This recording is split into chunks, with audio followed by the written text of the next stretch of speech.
Hello, my No, heroes we of are villain. one set Oh, it's in just Rika. the There we second go. yawn. Oh, sorry. Hi, You need to everybody. talk Hi, about. it's me, Rika. Hope will be Who happy to cares know about Saucy? It's me. we are still talking. We have been talking the last like 5 minutes about the board the question trivia because it was fun. But yes, it's me, the ever illustrious Saus Grand Tomato Slime Extraordinaire. We're back in Twilight Princess Randomized. Yippee! Yay! See, Ed, the thing is, I'm awake most days before noon. I just also tend to go back to sleep around noon.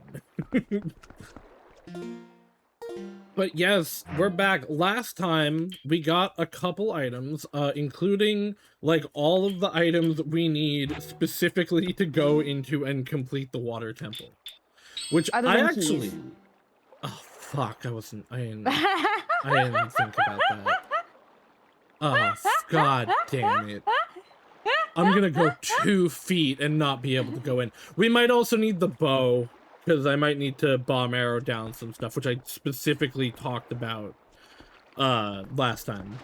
No, because You'll be there's happy to know we've been talking about your trivia quiz, because it was fun time. Now continue. Water Tempo is my favorite tempo in every Zelda game. It depends. I just really like this one. I think the way it's conceptualized is really, really fun. That's a potency. Okay.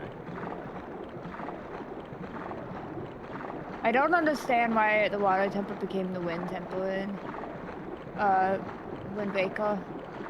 There's a lot of things that don't be a wind sage. There's a lot of things that don't make sense in Wind Waker, like, honestly, actually.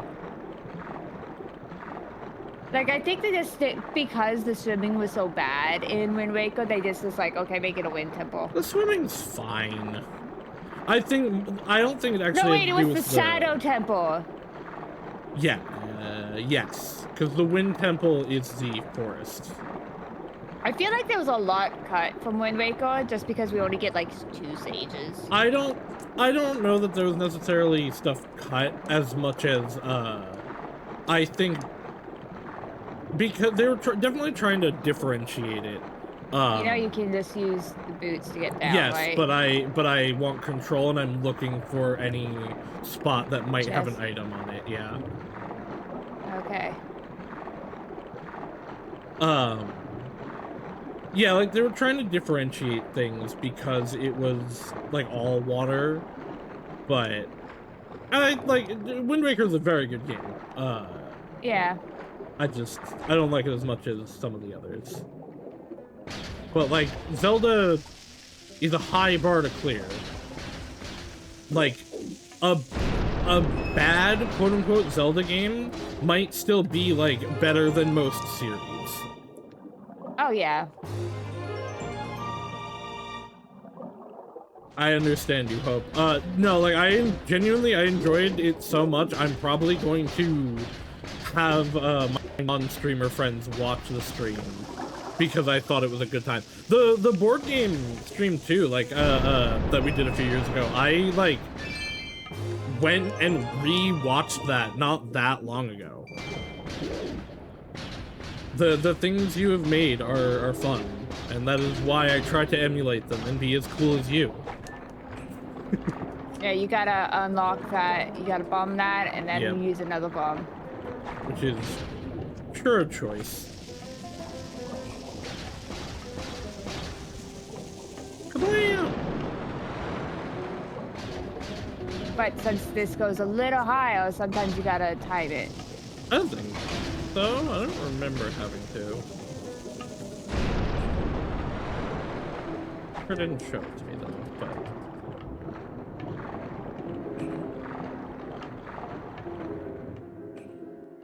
Ugh. Hope good bean. We enjoy Hope. I give Hope many big head pats. Hope's very creative. That's why I steal a lot of things from Hope. It's not stealing, it's inspiration. No, I've directly stolen Hope's jokes before. Me too. Me and Hope in a call, that's a funny joke. Okay, I'm gonna keep that out. To be fair, friendship is stealing each other's jokes constantly back and forth. Hope also does know and has called me out on it. I have stolen Hope jokes for stream titles many times. And will continue to do so in the future.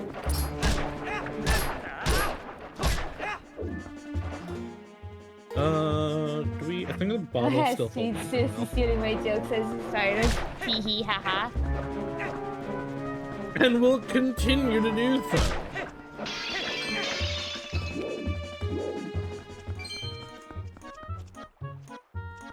Oh, there's a chest over there. Maybe it's something I need.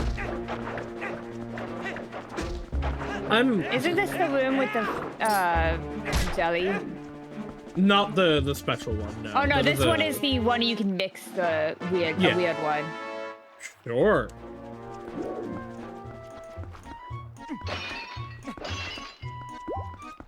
Another one. Okay.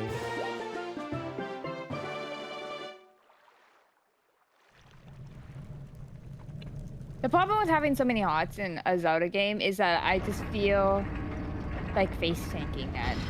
I'm like, well, okay, I can take these hits rather than actually get better. Sometimes that's just what you gotta do. Yeah, but I want to be good at playing games and not people think I'm. Oh. Yeah, this was what I was talking about. You forgot about this room, huh?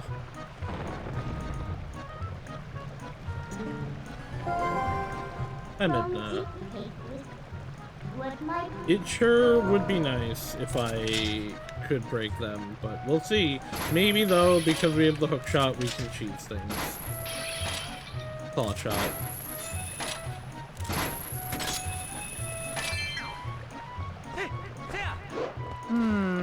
Fucking hate the audio's messed up on my end. Oh, well, it doesn't look like it is on mine, and nobody's saying anything in my chat, so. What did you do, Rika? Nothing, but talk to you. I did have to check, though, because sometimes my audio decides to only put into one ear. You mentioned having a bone to pick with something? Oh, yes, I have a bone to pick with you once again. Rika, what? Once again, somehow, you destroyed PCSX2 for me without being the one to do anything about it. But it was working last time I used it before we did Michigan whatever. And last night I was playing Monokemi 2 and the emulator had actually already been having issues, but I had basically I can now no longer save the game on PCSX2. I thought I was going to lose the entire 2 sessions of progress, all 9 hours. But I was able to make it so that I only lost 2 to 3 hours that I now have to redo tonight before stream tomorrow. Are you gonna try to hit the things? I know I need the bomb arrows, and there's no way to hit them with bombs from here. No, just try. Just try and see if it works. Rika, you cannot throw high enough for that. Oh, you hit it. Yeah, with the fucking claw shot. Yeah, but you said. Oh wait. Those. Yeah, there's unfortunately things on it. Stances. Wait, there is a chest up there though. I don't actually think you can grab chests in this game though. But yeah, because of you and your technology destroying ways. Yeah, no, that emulator is fucked. I had to download the newest version, which the save states that I have are not compatible. Luckily, I was able to get an actual proper save from like 2 to 3 hours before I ended stream. Which means I don't have to redo everything, but I have to redo a bunch. I'm angry. No water temple for us. Title is a lie. Title for now is a lie. Please get your food, Hope. And then come back once you have that food. because we like you being around sometimes. But sometimes can be every time. Sometimes can be Rika time. We don't need that. Oh, okay. I guess I'm graduating, guys. Yeah, goodbye. Anyway, I'm gonna take your model and rebrand as Rika.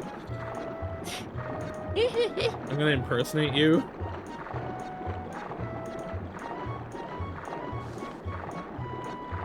I'm angry. I'm so angry. Keys aren't even the problem.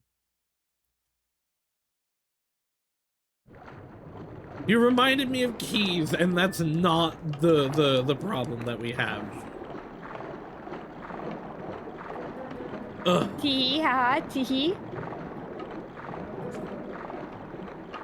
I was so ready to just go into the... That's also part of why I ended last stream when I did it. I was like, you know what? It'll be a very good, easy start. We'll just go right into the water temple.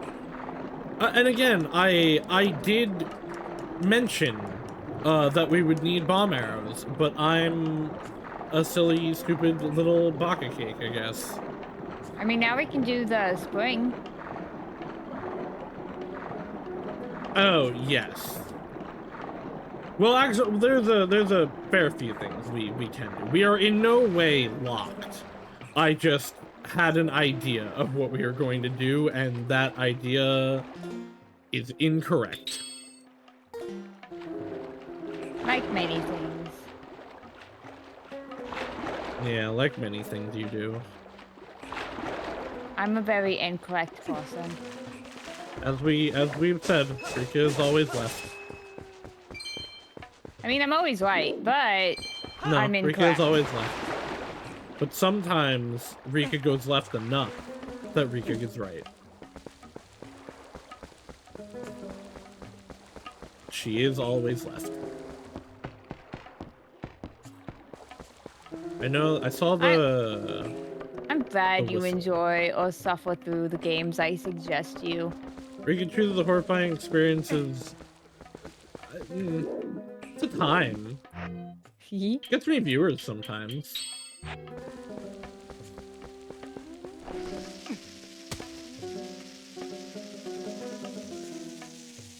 And most of the time, it gives you a long-running joke. Yeah. Oh god, I fucking lifeline. Fucking lifeline, man. And Kodako jokes. Yeah. Those ones don't get used that much, but it's okay. Oh, I need more bombs. Just put bombs away. I also only have 3 of them. I hope that's enough. It won't be, but...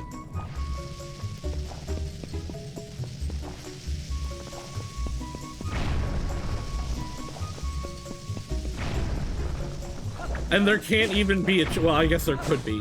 But even if there was a chest that had bombs in it, in here, to help normally, it can't be here anymore.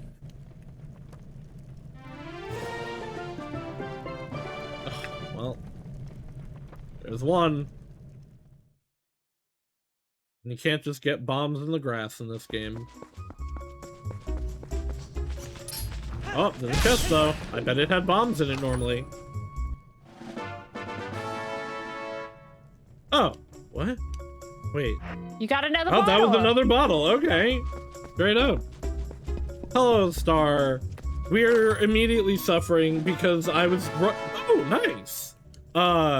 We walked into the water temple and immediately realized, oh, no, I can't actually go in here. Yay. Well... There also I actually like this. I don't know that I noticed this before. There is a hint that this is the right way to go. Although I guess technically getting 2 chests is the more correct way for this. Alright, we'll have to come back here when I go buy more bombs. I will hydrate. Purchasing power. I have a lot of purchasing power. Look at my money. If only I had this much money in the real world.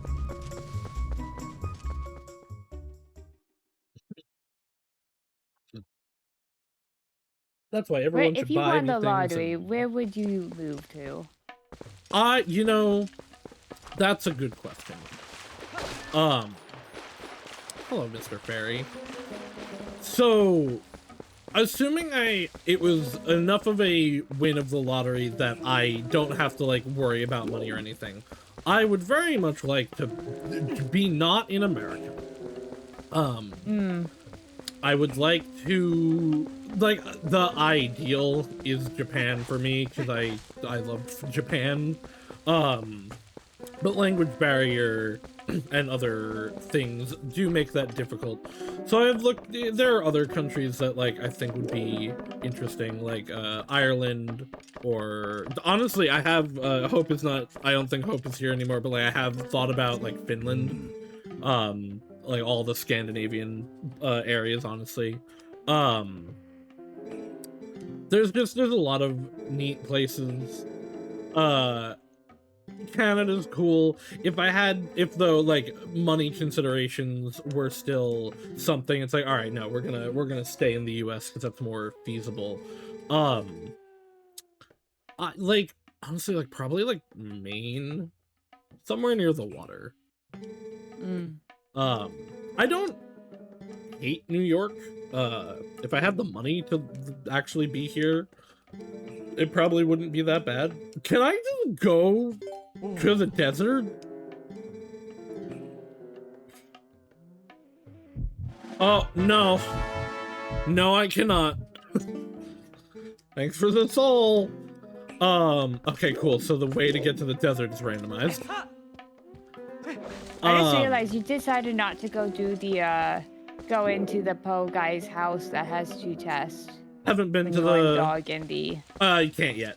The first time you go there, it's not flooded enough that isn't open yet.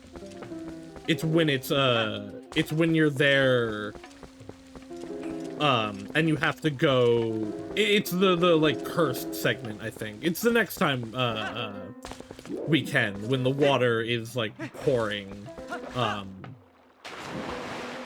because we go there to find Zelda, to be like, hey, can you help this curse? And she's like, no, not really.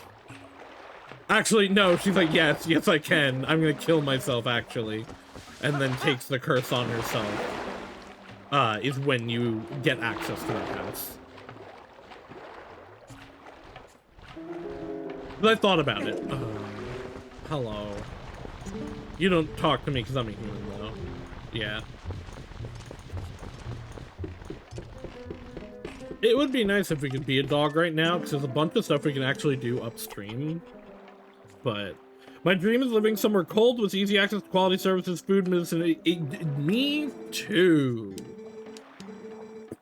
Me too. After moving to NC, I realized my lungs can't handle. Are not as strong as I thought they were. It's that. You only just realized that? No, I thought they were stronger. I thought I gotten better, okay? I thought I had improved enough that I could live outside. This is not me making fun of you. Health issues are health issues. You cannot do anything about it. However, in banter mode, your lungs have always been your weakest aspect. Yeah. It's a good thing you're a doll and you don't need them. Yeah.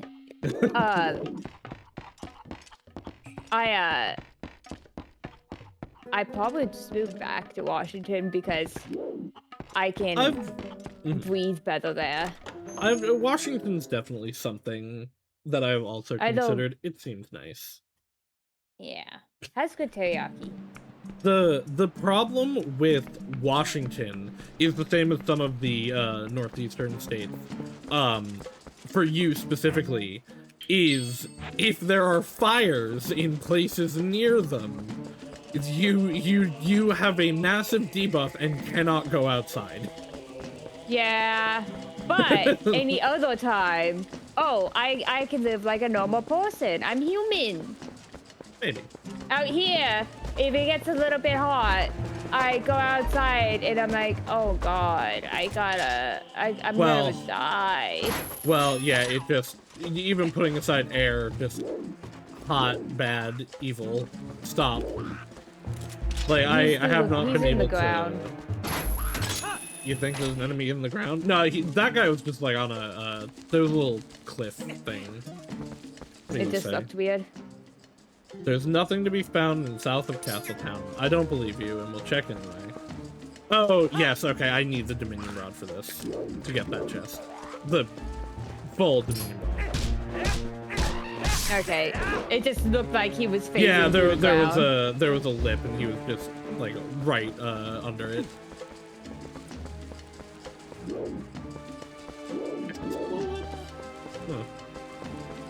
Huh.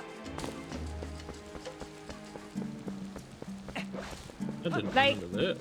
One thing this game introduces is scale of things. Yes. Like actual proper distancing between places. Not it makes things confusing. You gotta sidle. You gotta ledge hang and then go.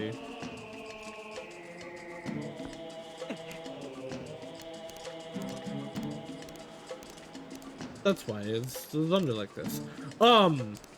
You mean just the like consistency of the map? Unfortunately, the maps in Zelda have never been particularly consistent. Yeah, like that's the problem, because like they still are trying to be the same Hyrule Field as Ocarina of Time, but adding all the scale kind of makes it so much harder to understand the map in comparison. I disagree. I mean, I think I have a very, very good understanding of this map.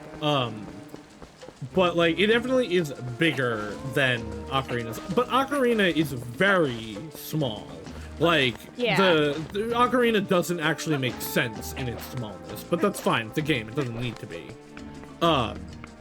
This is a much more realistic level of size. I got bombs. Oh, okay. I got 15 bombs. We can go finish that little grotto.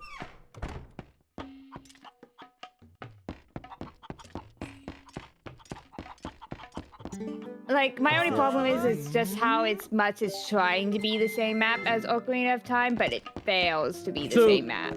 That's not I actually don't think it fails. I think it's pretty reflective of it. But the thing is, ever since A Link to the Past, like, there's been an attempt at consistency between the Hyrule areas. Like, everything is tried to emulate the positionings of stuff in A Link to the Past, for better and for worse. But I like the consistency of it. I think it makes the world feel right. I didn't know these were here. Yeah, hookshot. It's the double hookshot thing. I don't think it is. I think you have to come down on the chicken. Because you only need one. Yeah, but I go over there. You only need one, but if you have a double hookshot, you can immediately get it. I just do this, and then I let go. And then I do this. Also realizing how much this looks like a part of the... Okay, sure. This looks like a part of the Spirit Temple from Twilight Princess. Yeah? It's just, I mean, they're different. They're not snakes, I don't think, in that, but... Did I say the Spirit Temple in Twilight Princess? I meant Ocarina.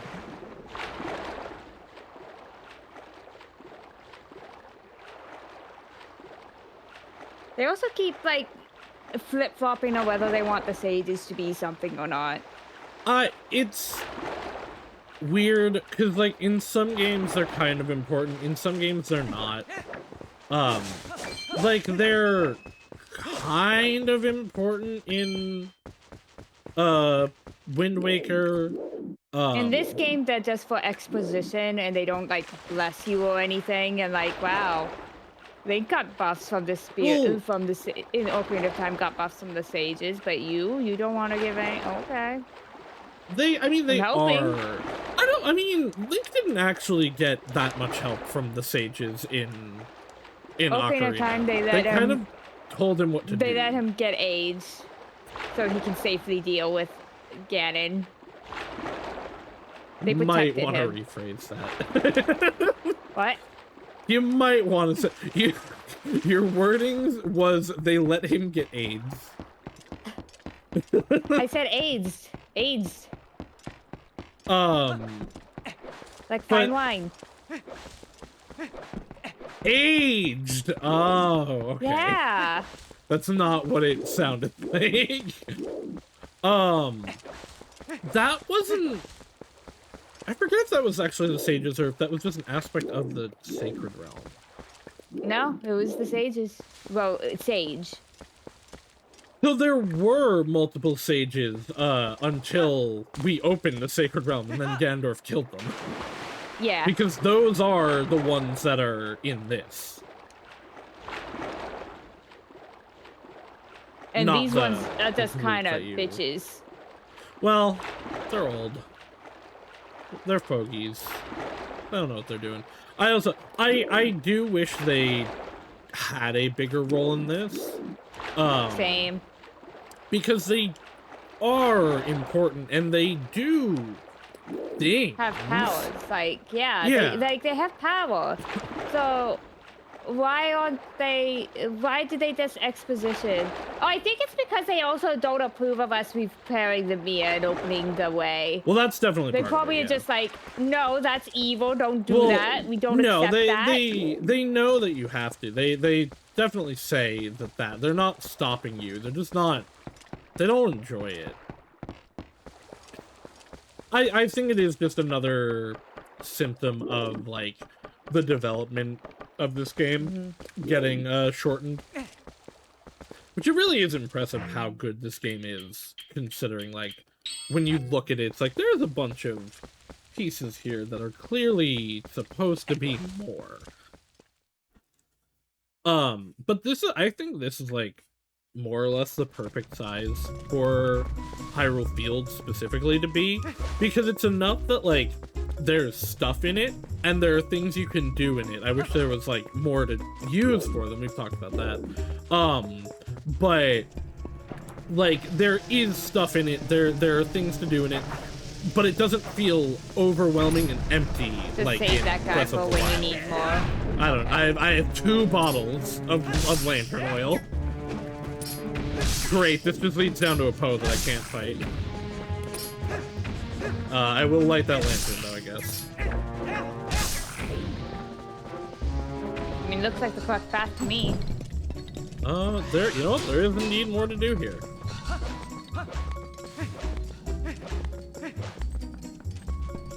Chest. Alright, this might actually be a really helpful area. Hey! We can go to the desert! And there's That's a lot in really the desert. funny. Oh no. There's some stuff in the desert. I don't know if the trials are randomized. Again, I don't remember my settings. We'll do the trials if we have If there's absolutely nothing no else, choice. yeah. Yeah. I don't mind the trials, though I don't feel like I have quite the health for that yet. Or abilities, because you don't, well actually you do need the finishing strike, I'm sure, because you need that for a lot of things.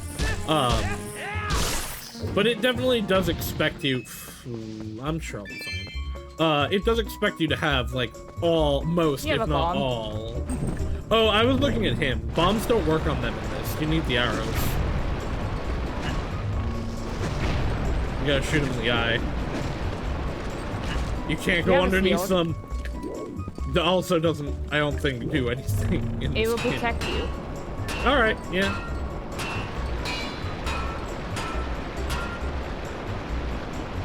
Almost like I'm smart. So glad it protected me. And then I couldn't move forward. Alright, well, we're doing good for rewards in there. I don't actually remember what the Poe rewards are in this. Like, obviously, I know the end one is he gives you unlimited money. I don't know what they are up to that point, though. I think it's a wallet. maybe.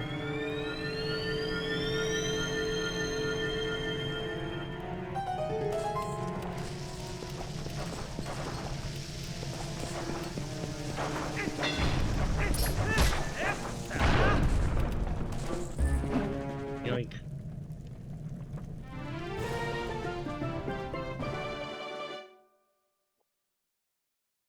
In some of, yeah. What is that? Sorry, I was reading chat and realized I was an old chat messages. Sometimes I start reading the message and realize halfway that it's an auto message that I've already read. I've done that. I don't read them out loud though. To be fair, most of the time I read things to myself and then read them out loud so that I know I'm not. I like reading them out loud so then chat knows what I'm like referring to, and also it helps out my ADHD. When I respond to it, I read it out loud. But like, I always want to read it to make sure it's something I want to respond to. Because sometimes it's not. Oh. They eat it. You didn't know that? No, because they're so infrequent after the Coron dungeon. And you don't get bombs until after it. I'm sure I did know that at one point. I was just putting it down so I had more room to fight him. Oh, okay, there's a way out.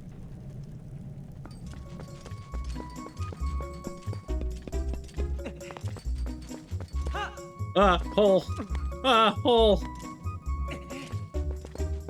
But so also, I have been continuing the Persona 3 Reloaded. Yeah.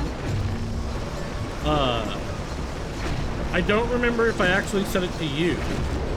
I am an Aegis enjoyer at this point. They add a lot to Aegis in the remake, especially with the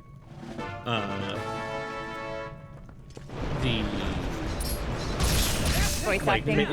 Well, okay, we did talk about this then. I'll finish the thought. It's not so much the voice acting, it is the growing the plant scenes that really help. But there are a bunch of new scenes in this that I think go a long way. The, like, #1 thing is they establish that Chikaya, the Strega leader, he doesn't need an evoker and has fought his shadow. And I really like that. Because he always, like, was more knowledgeable. I don't remember if he used the evoker in the original. I know he does funny hand poses. He doesn't. Yeah, okay. So it's like he establishing does, like, that is... does the symbol of shooting himself sometimes, but usually in the final fight with him, he doesn't. I argue for fucking... Haha. Are you for real or are you for fucking fake? Alright. But yeah, I really like that. I think the moments just hanging out with everyone goes a long way. Actually, I think the actual canon thing he does is actually just play Russian roulette with himself. I feel like I remember this. But I really like that. It is a fun detail that works with the Persona canon, like, as we have it now. I made a TikTok video about this, because I had just been making, I've been making a bunch of Persona videos lately. I did not know that apparently the quote-unquote canon is that this Nyx is not Nyx the god and is a alien that came down in ancient times, and according to the Korijo, which I just believe this is just them being wrong, but in an official data book, it is stated that Nyx created the collective unconscious, and that just doesn't make any sense. Nyx is heavily affected by the collected unconscious. Well, that's my thing. Nyx is connected to Nyx it for sure. Isn't really a alien. I think the creatures misunderstand. So I think a lot of that is the Kirijo are ascribing things to Nyx that aren't necessarily true, because they're basically a doomsday cult of them. For Nyx, but I do think that is supposed to And also, we gotta remember, there's a dude be. that's kind of crazy and has been sabotaging, making fake reports and stuff.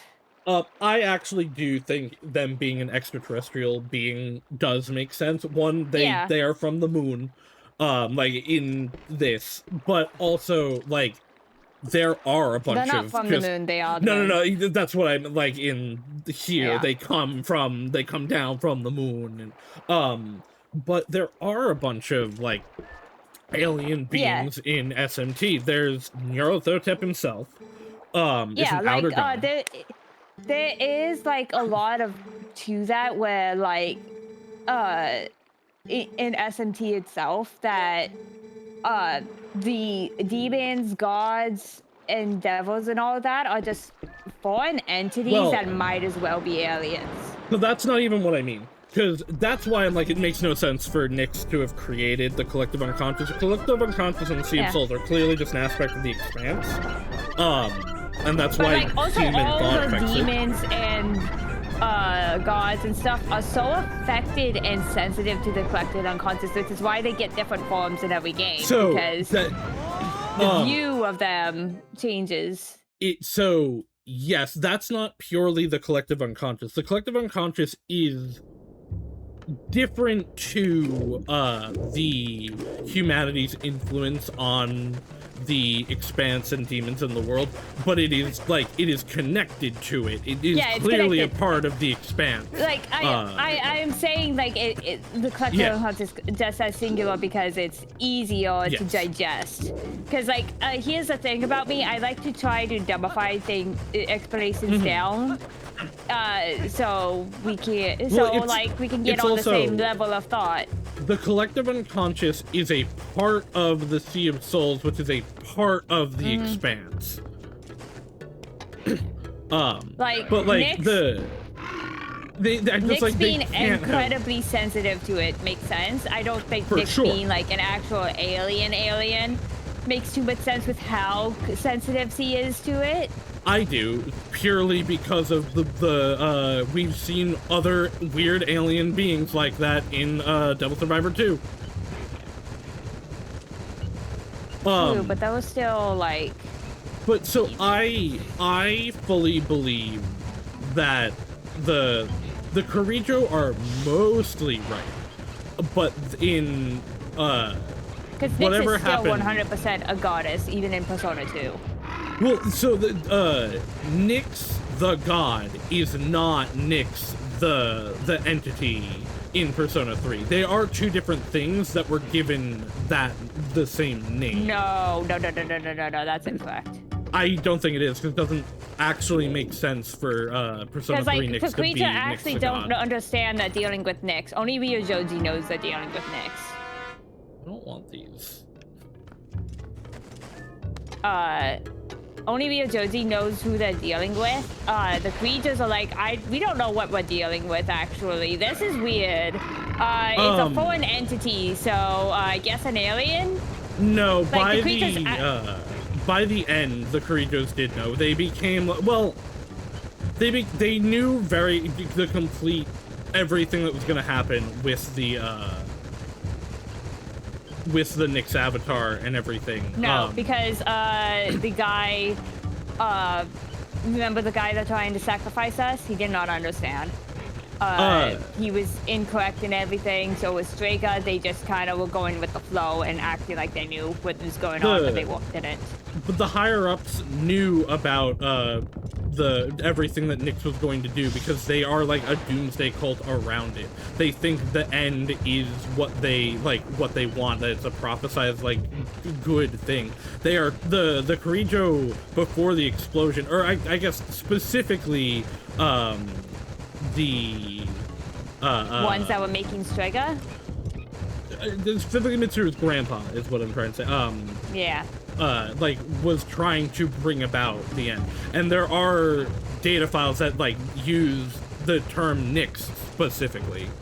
But, it does not, if you actually look at everything, it doesn't, like, the whole of S&T, it doesn't actually line up for this to be Nyx, the Greek god. No, the answer explicitly makes it clear it's Nyx, the Greek god, because the connection with Erebos. Well, okay, but again, they're using these names because these are names that exist. They don't, Croatia do not know anything about Erebos. It's, well, okay, actually, Metis that's probably true. Yeah. I haven't done the answer Metis yet, but that would make sense from what I do now. Who, Metis and Igor and, all the people that actually are in the know are the ones that are giving that answer. I still don't think that it is the actual Nyx, because, like, that just doesn't line up with SMT as a whole, and even Persona 1, where Nyx is just around and awake in a lot of these games. Yeah, because a lot of those ones, the world already ended. Not in the same way. That's not but what... it's enough that he's happy. No, not happy, that he's capable of existing without everyone just wishing for the war, like, without being a risk to the world. And it's only an aspect of horror. Because, like, a lot of these games are just aspects. Well, so, yes. I mean, we've talked about that where, like, greater beings and Snow Queen Route is there. also an aspect of Nyx, but it's a very strong aspect that can destroy the world. But it's also clinging to the hatred of anybody who wears the mask.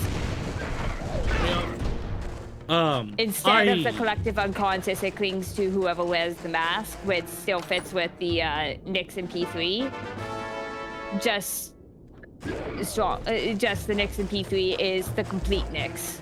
I'm not going to continue. Like, I'm not gonna fight you on. Hey, I wanted that. I'm not gonna fight you on this, like, until I fully redo everything in P3, because Shinjiro just died before we started this stream. Okay. But I fully am of the belief that, like, this is a different thing that was just given the same name. But, I had other I also have a feeling that it's because you really want, you, Naokami, to be stronger than Makoto. I do not care about power scaling.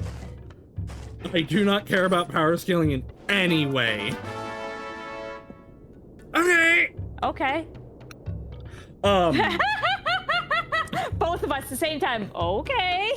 As far as what Stardom said, I don't know a lot about the SMT extended universe, but people are confirming the existence of God as being connected to the collective unconscious but not formed by it. So, this is a big part of SMT as a whole. Many demons and gods existed before humanity's formation. However,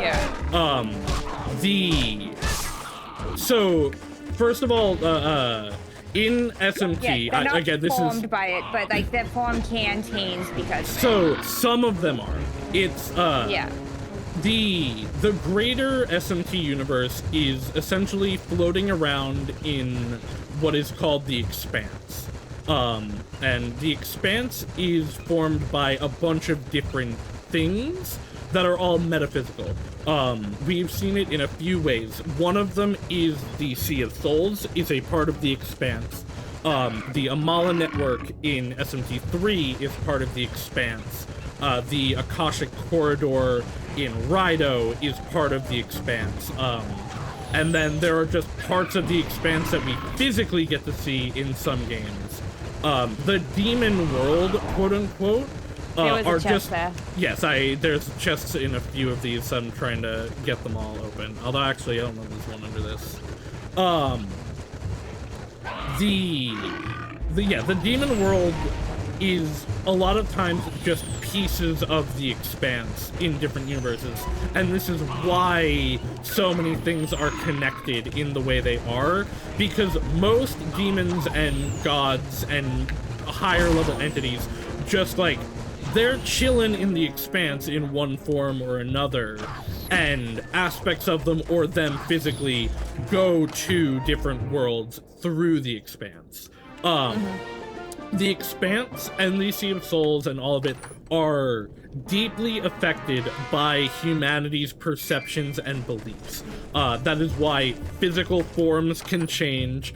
That is why certain entities like the Great Will and Lucifer cannot be destroyed. This one is this is specifically said in SMP4, because even if there is a crushing defeat of them, there is so much belief of them in so many universes that even if you completely destroy Lucifer in the law ending of one game, he might be gone from that universe forever, but he is not gone from everywhere because he will just reform eventually.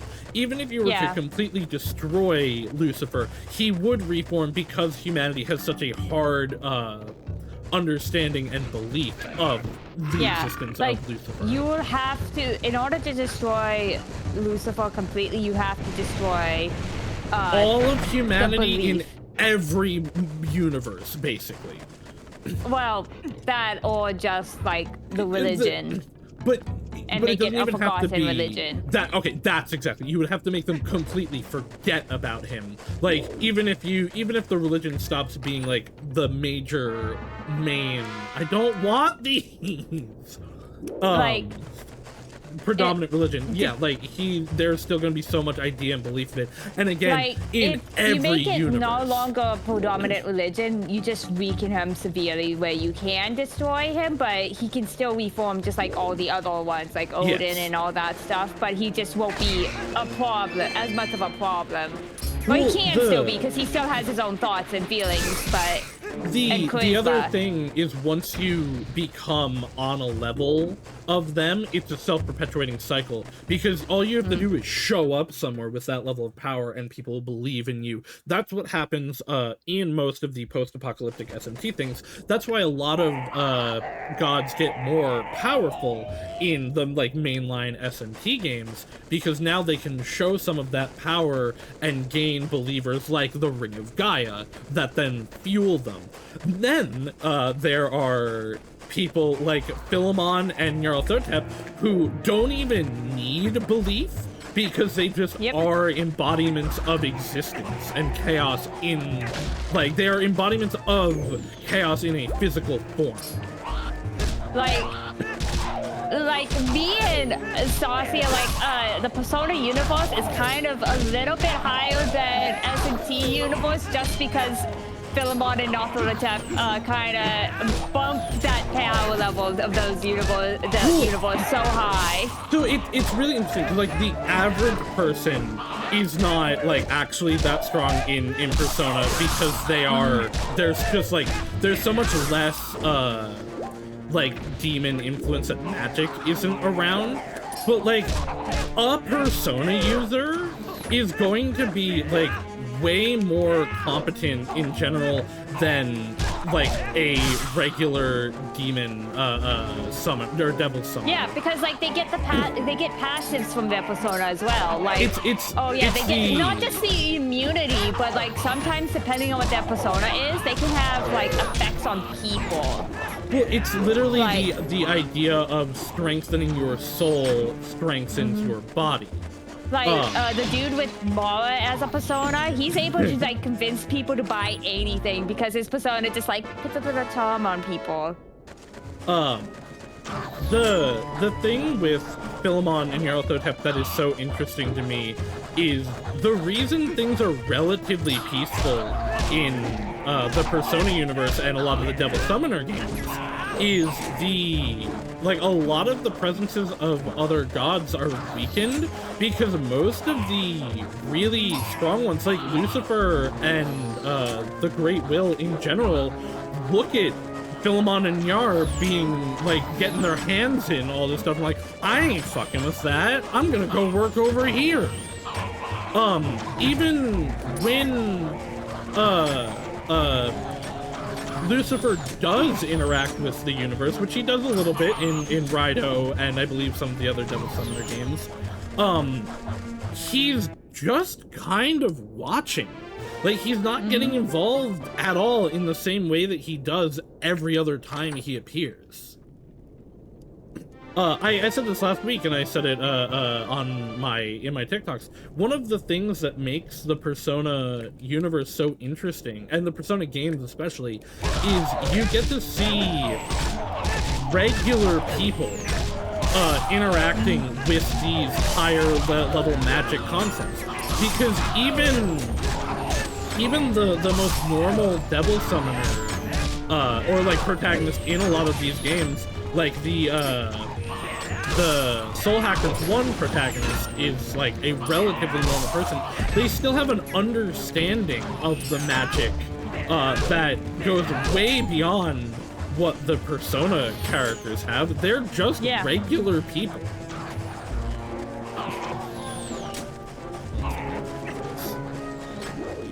I think I need a pig. You get a pig after you beat the guy here.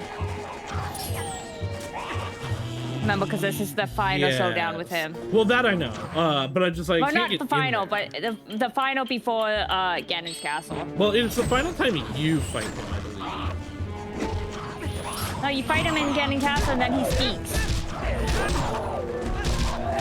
Yes, and like, then he's strong. Yeah. Yeah, SMP as a whole is really cool. The cosmology of it is one of the best aspects of SMP. One thing I really don't like about later Zelda games is the implication of like moblins and koboblins only exist when Ganon's around. Yeah, no, that's well, okay.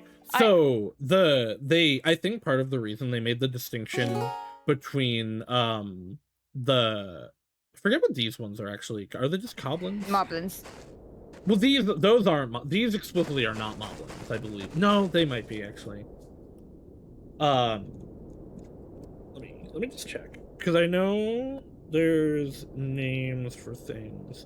Twilight. Because like this one, it was before that was put out as lore, and for them still being an entity that exists, especially with this one just talking to us and being like, you're strong. I prefer them to just be like a might makes right type of deal, and then just solve the person who can beat their leader or whatever. Yes, okay, so these are not moblins, these are bulbins. Okay. And then the ones outside are, I believe, coblins.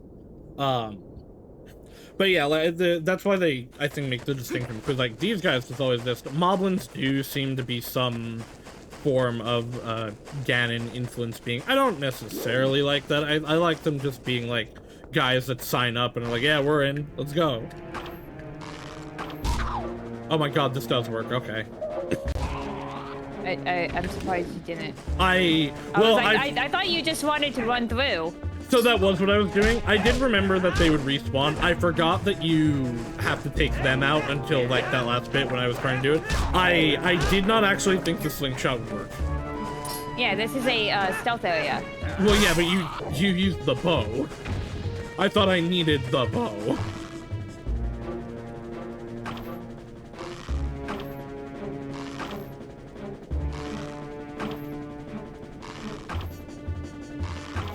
Come on, so off your Wait, with the bow with the bow I'm really good. With the slingshot, it's got a weird arc to it.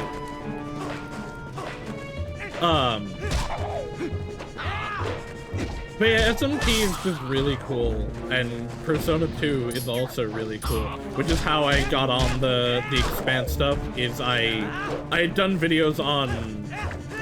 Well, actually, so I have a series that is Women Wednesday. That is, I talk about female main characters in anime and manga. And on one of them, somebody asked me to talk about Kotone, the femc from P3. So outside of it, I just did a video on them and Makoto, like together, and them being different aspects. I want to check to see if you have that key already. I don't. I tried to open it. It also. doesn't actually matter though, because yeah, right, you charge out of here and through there. It's not the reverse. But so then I did a video on Narukami, and then I did a video on Ren.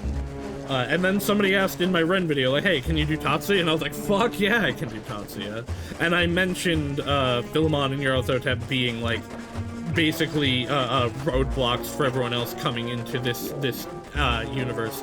And someone and then... they're not like roadblocks, as in not actively roadblocking, no, it's like, their existence. They just stand there and people are like, no, I don't want to go there. I don't want to deal with that. I don't want to, like, I don't want to interact with them. You don't want to mess with me. It's just like, oh, you don't want to talk? They just look there and they're like, well, okay, I guess if you don't want to do anything, I guess, whatever. It is definitely more Nyarlathotep than it is Philemon, because Philemon, well, if you have nefarious intent, Philemon will probably, like, do something about you indirectly, but Nyarlathotep, though, he's just gonna fuck with you. You're not getting anything done when he's around. Yeah. Like, they're both aspects of chaos, though. Yes, they are specifically the representation of good versus evil in the idea of chaos and free will. Mm-hmm. Which is weird that we haven't gotten that type of thing in another game for Law. So, not in the opposition, but did you ever play Persona 5 Royal? No, honestly, I got so after playing Persona 5 and like thinking back on it for so long before Royal came out, I was just like, I actually don't like Persona 5. Oh, you're crazy. I don't actually, but no, I took a while to play Royal because I liked 5, but I played it so many times, like the month it came out. Like I played through it like 3 or 4 times the month it came out, and I was like, I'm good. Like, and then finally last year, quality of life improvements 5 had, but I'm like, I don't think I actually like the writing that much.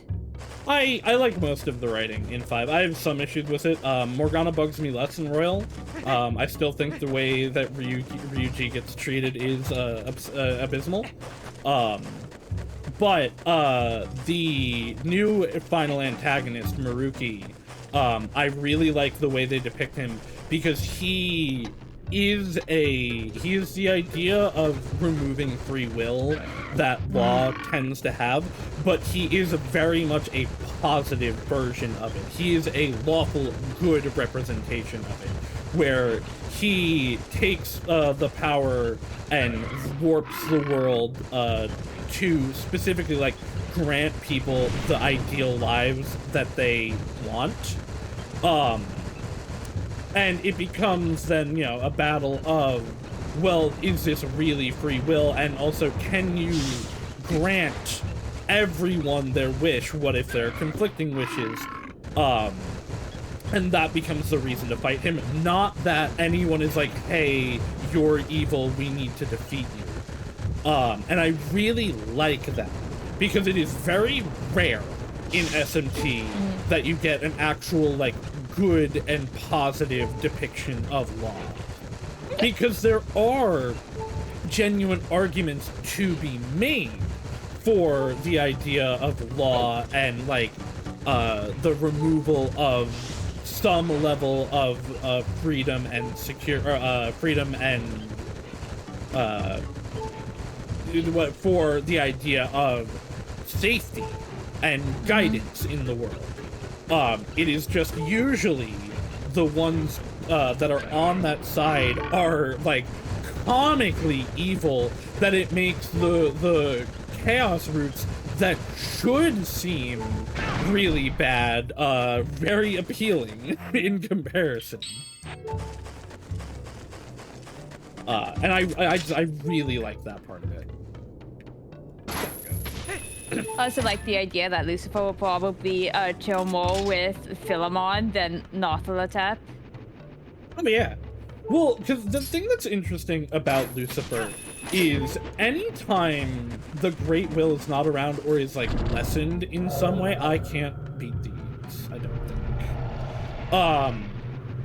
think. Lucifer takes a much more, one, he doesn't really actually get involved that much, because he does want, his end goal is for people to express their free will and live the way they want it to without being dominated and controlled. But he comes, like, depicted as in much more human ways. Wow, I thought you needed the Master Sword. Rather than he's like the true demon self that we see, the blue version. And so, like, yeah, he's super chill with Philemon, because Philemon, I don't think that he is completely aligned with him, because Lucifer is still a tyrant. They would definitely go to the beach and drink martinis together, but it doesn't mean they're gonna, yeah. they're not gonna, like, woke each other in each other's master plans, nah. However, Northalatep would take free will away from people just because it's funny.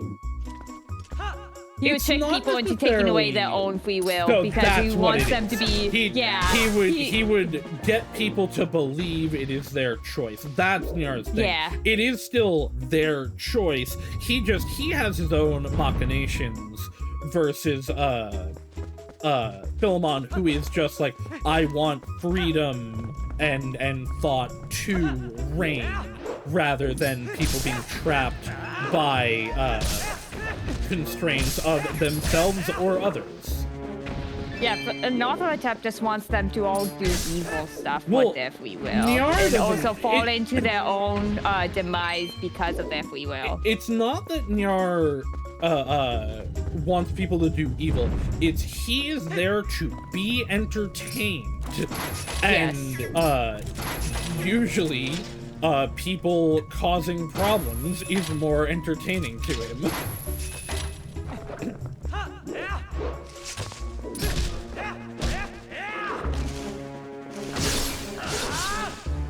I do really want to see him return in Persona 6 in some way.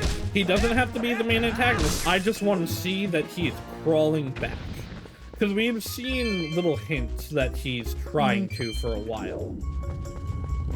And he's a sore fucking loser. Oh, yeah. I'm not going to go Even all the way when he down, by the wins, way. he's a sore loser. Yeah. Huh? I'm not going to go all the way down. I'm just going to go to, like, the first breakpoint, because I know we get something relatively quick in here. Yeah. And I don't think any of the, like, crazy enemies happen early.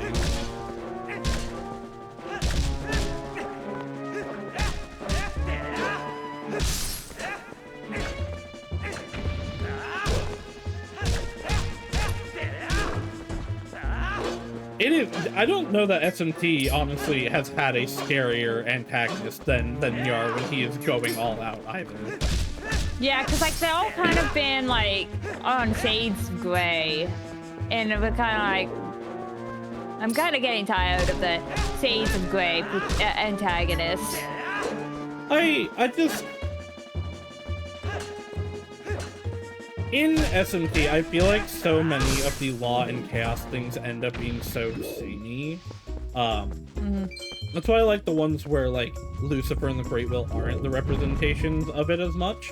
Like in Devil Survivor or in SMT4. And that's why And Devil Summoner is also a far more grounded versions of SMT as well, I feel like, because it's still people. Right, well, and that's why it is very easy, it was easy for them to put that, oh yeah, the Devil Summoner games are in the same universe as Persona, even before they really started, like, thinking about that. I don't need them to be a social link, I don't need them to be important, I just want, like, a Devil Summoner character to be sitting at a bar in Persona 6. Yeah. But we have to play an adult if we go to a bar. No. We went to a bar in Persona 5. We didn't drink from it, but... Yeah. Yeah, like, I'm excited if they do remake 2, though, because Devil Summoners are in 2. Yes. That the 2 is what makes it explicit that it is in the Devil Summoner universe because characters from Devil Summoner are in it. If they add a calendar system to 1 and 2, I will kill them. Oh, I don't think so. I don't think they would do that. I don't think they will too, but people are like, oh, they're gonna add I bet they're gonna add a calendar system. How are they gonna have a Persona game without a calendar system? And I'm like, I will kill if there's social links and calendar systems in these games. They can walk without them. It's called a narrative game. I don't think that we will get any new Persona games that don't have it. Including Metaphor, aka Persona 5.5. But like I do not think they would remake those games to have. Also, someone finally realized Makoto's anti-social and only started doing social interacting with people because Ego told them to. So I made a point of that in, or one of the points I made of that was in my Tatsuya video where I'm like, I'm pretty sure Igor started telling the Persona protagonist to like go make bonds because he looked at Tatsuya who pushed everyone away as far as he could constantly. I was like, hey, maybe we should do something about that so they don't fail again. Like, they succeeded in the end, but not because of, well, kind of because of Tatsuya, but not because of Tatsuya's bonds. Because of Maya's bonds. Mm-hmm. I really thought we would have we'd hit the point but like, already. Makoto was the depressed emo. He wasn't making friends. That's why he's like, okay, because like he makes a remark. It was just like, oh, Ego told me to to get stronger. I have to do that. So fine, I'll go hang out with you, Kenji. I think Makoto still would have made friends, but they would have been much more like surface level. Yeah. Because like, he is one that finds it very easy to make friends, just not necessarily he doesn't necessarily connect with them easily. It's similar like, to a lot of the beginning parts of the social links for him is like he's forcing himself until he gets until he actually starts liking the person, which is why he gets better options later down the line to talk to them. Ever likes Tanaka. Yeah, same. Every line with Tanaka is like, are you sure about that? We're forcing him. He's so fun. Alright, well, I'll try that in the future, I guess. How do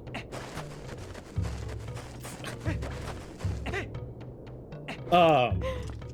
But no, because I finished Tanaka's social link since last time. It is so funny, like, ain't into Kenji's social link the entire time. We can tell. I need to actually finish it to see, but the problem is I'm so checked out on Kenji's social link that I don't care what Makoto thinks of Kenji's social link.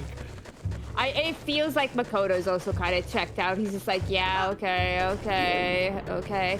I'm still quite early in it, so I will see. But there's some where he definitely gets more, like, invested in. Well, any of the party members, like, you get real good connections with. Bebe, it feels like Bebe is our best friend. Like, we genuinely bond with him so much.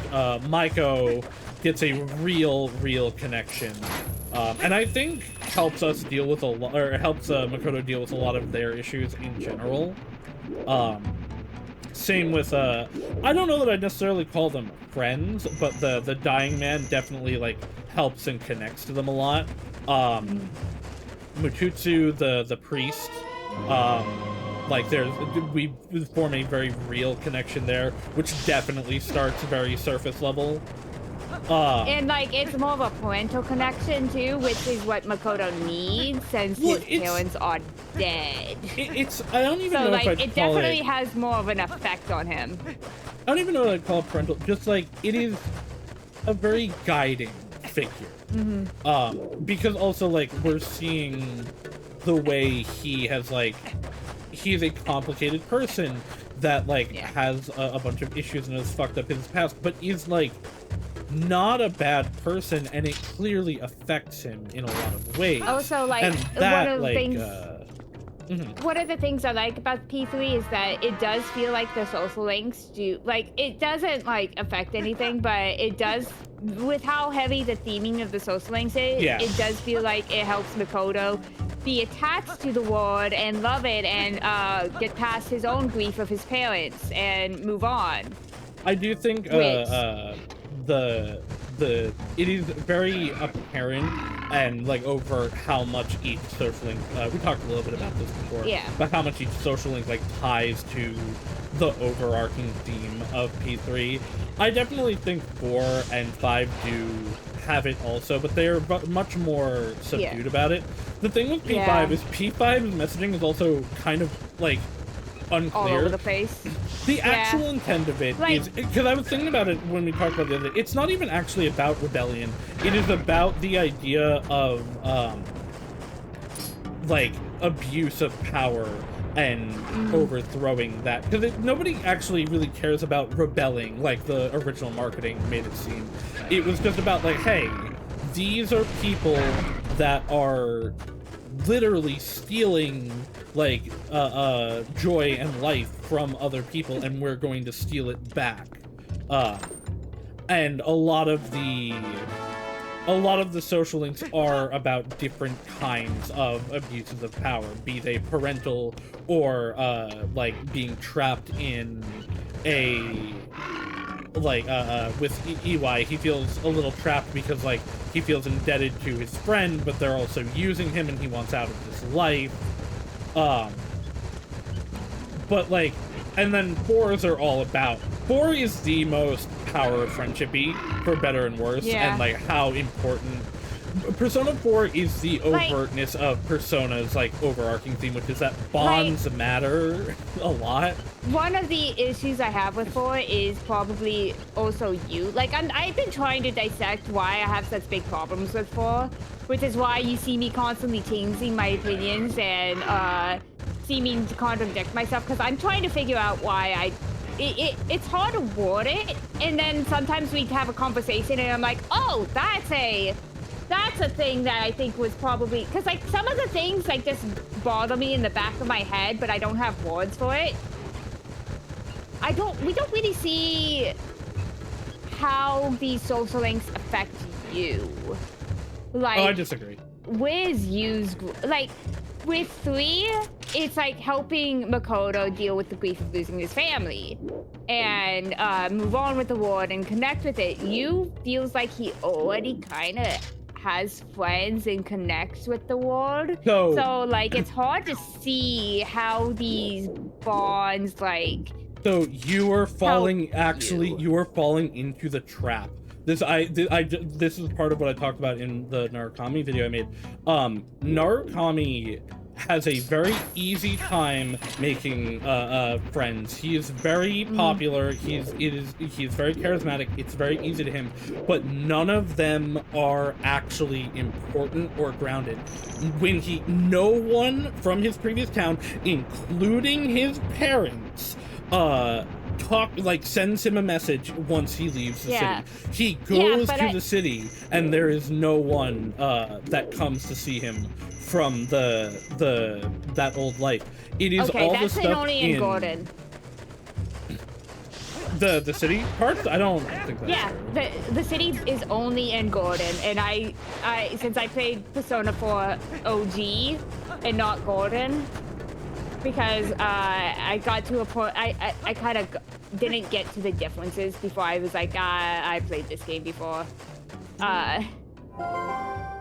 But like the city stuff is only in Gordon. In the base Persona 4, it is not really that clear. Like it feels like a missed opportunity in the writing where they could like present that better about Yu's previous life.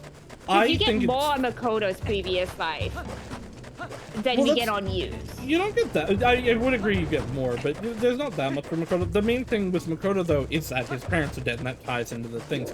But that's what Narukami's are. Say that he's constantly jumping from relative to relative and doesn't really have a place.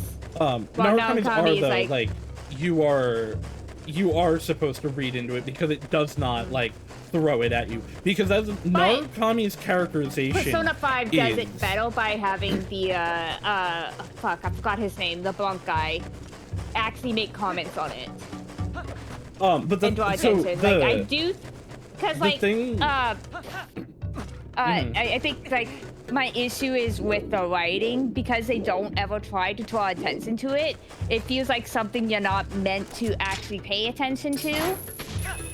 I fully you disagree. have to have, like, a tiny bit draw attention, because there are things that are meant to be suspension of disbelief for video gamey stuff. Like, nobody's noticing you're bringing weapons into Dunes, even when they're big and giant. They explicitly do. That is the thing Golden. that happens. In Golden. Is that that can't be a Golden exclusive scene. Like, they only like the first time it gets caught out, and then every time it's like, oh, we're gonna hide it under our clothes. Yeah, we're better at sneaking them. Some of those weapons cannot be hidden under your clothes. Well, also weapon yeah, upgrade. Don't worry about it. Which, like, the upgrades are not actually like canon. You get the one weapon, and that's what you're using. And that's like part of the problem, where it's just like, okay, where am I supposed to put my suspension of disbelief? And if you make, like, at least one comment about it, just one, I'd be like, okay, so I meant to think about that. Okay, because, like, there are a lot of games where you have to have that suspension of disbelief. I think you were actually just overlooking a lot of things with Persona 4.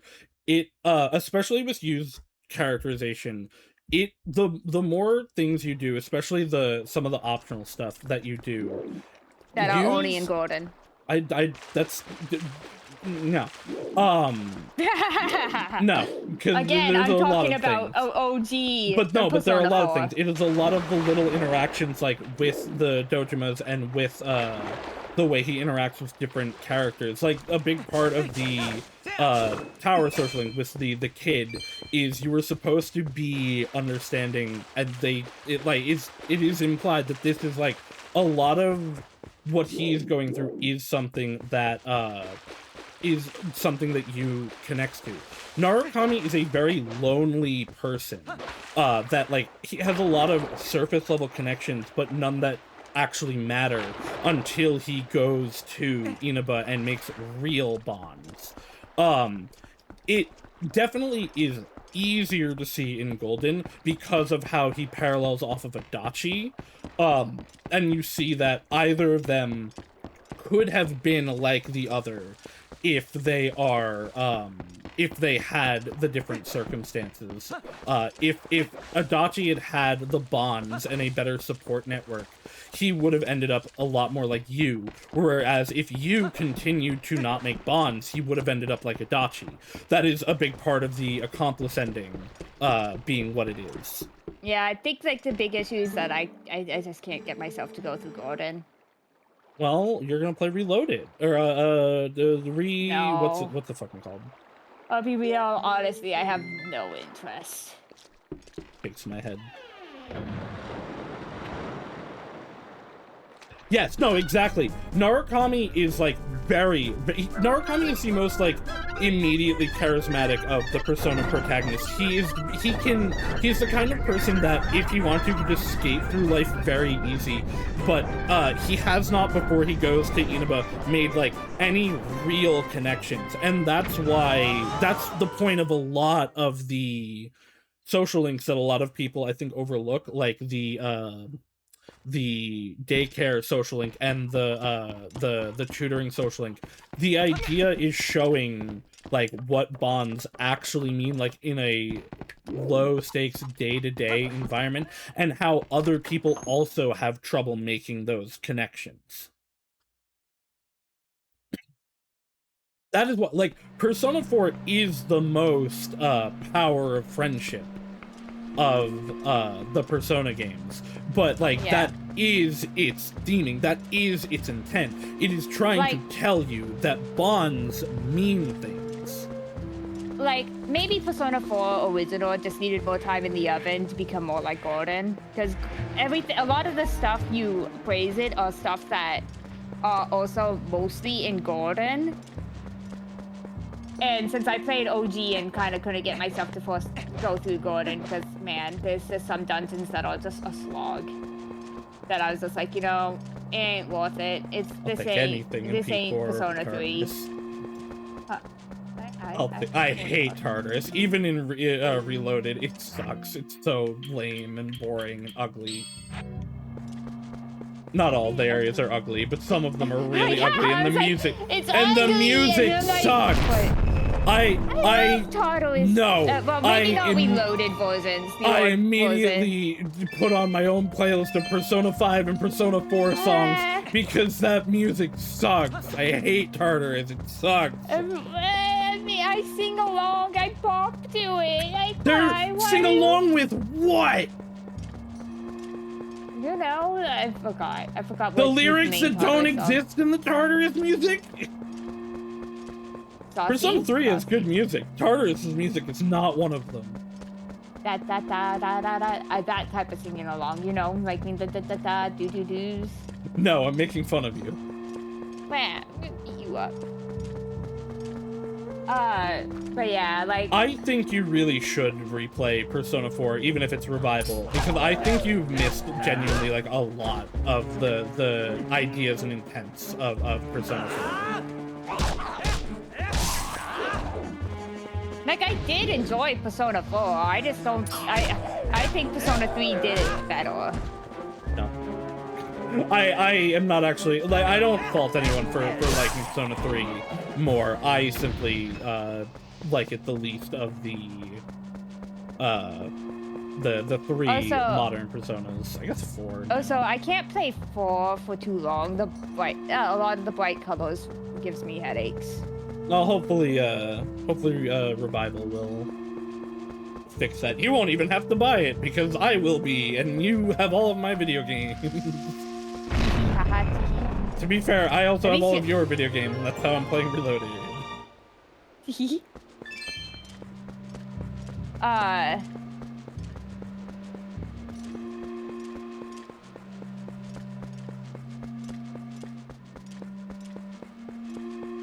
And unfortunately, I can no longer stream the answer. Even though I liked it, it's just because, like, the first area is of the same Tartarus block that gives me headaches. I hate that I'm so sensitive to, like, bright colors. See, maybe some of my biases against 4 is also because it kept giving me a headache and it made it less enjoyable to play. Could be, totally. I am, like, actually really excited to get to the answer in Reloaded because I've never played the answer. Again, like, I have various reasons for disliking 4, but I can't, like, sort it down, like, one specific reason. It's, like, all these tiny little reasons. And I've been trying to dissect my own biases. It's just, like, I don't have words to describe it. And also, it's been so long since I played 4 that I'm just, like, I'm trying to remember It might really help you to replay it and see how you feel. Because it's also been a long time for me, and that's why I can't, like, name all the specific moments that I know I want to. That even happened to me with Persona 5, where when I played Royal, a lot of moments that definitely were not changed in Royal, I was like, oh, you know what? I, over time, had made this worse in my mind. Like, I still really dislike Morgana, but a lot of his moments are not as bad as I remembered them being.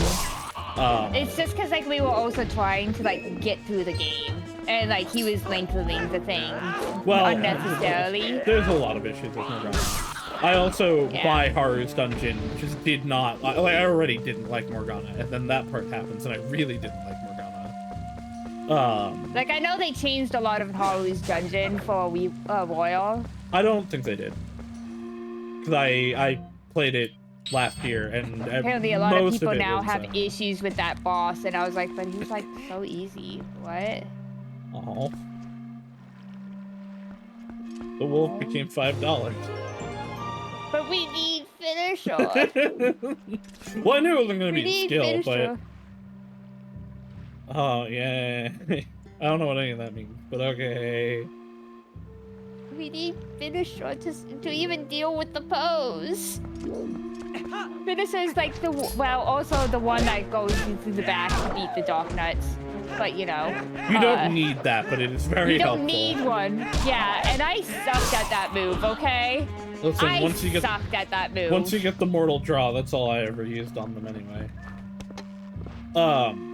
But no, because there are also a lot of things, and I mean, Reload is definitely changing more. I saw you! But there are moments in Reloaded that I'm like, even if they're changed now. Why did you go to Agatha? Well, I'm going to. I wanted to go over here first because there's a gap in the map, and I want to make sure that that is filled in, and I'm not missing something. Oh, okay. It is this, which I need the Dominion for. Yeah, no, we're probably gonna get a bunch of stuff here going into the city. But yeah, like, especially when you have thought something and then, like, thought it for a long time, it continues to compound in your mind, I find. Not you, the royal you. This is me included. Yeah. Where, like, and then having that fresher experience with it does give you a recontextualization. Because I came out of Royal not disliking Morgana as much as I did before. He is still, I would remove him from the game if I could. But I think replaying 4 or like watching 1 could help you get even if you end up having the same feelings, a better like actual understanding of why you have them. Yeah. I'm so excited for would be game. So hard. Since it's no longer on a CRT, which means the colors are gonna be even brighter. Well, I guess I can't say it was never on a CRT. But Golden was definitely never made for a CRT. Yeah.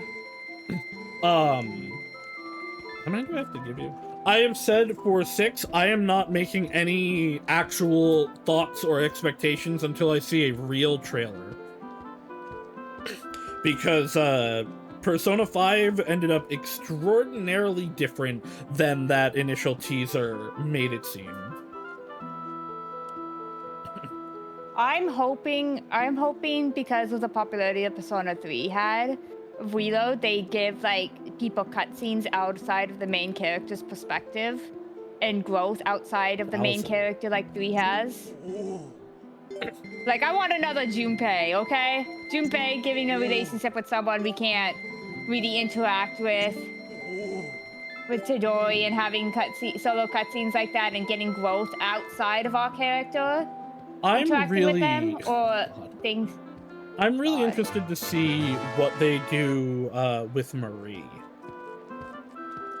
Yeah. So with 6, that's what I play for, because like I don't like ultimate personas being stuck behind the social links. Oh, that's I think they should grow. They should like maybe the third tier behind social links, but like I want them to get their main persona upgrade in the story like in 3. I just am letting you know that is not going to happen. I can dream, adorable You're allowed to dream, I'm just letting you know.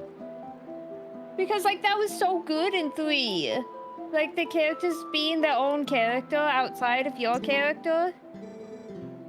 Okay, I guess this has changed. That's only 500. I'll take it.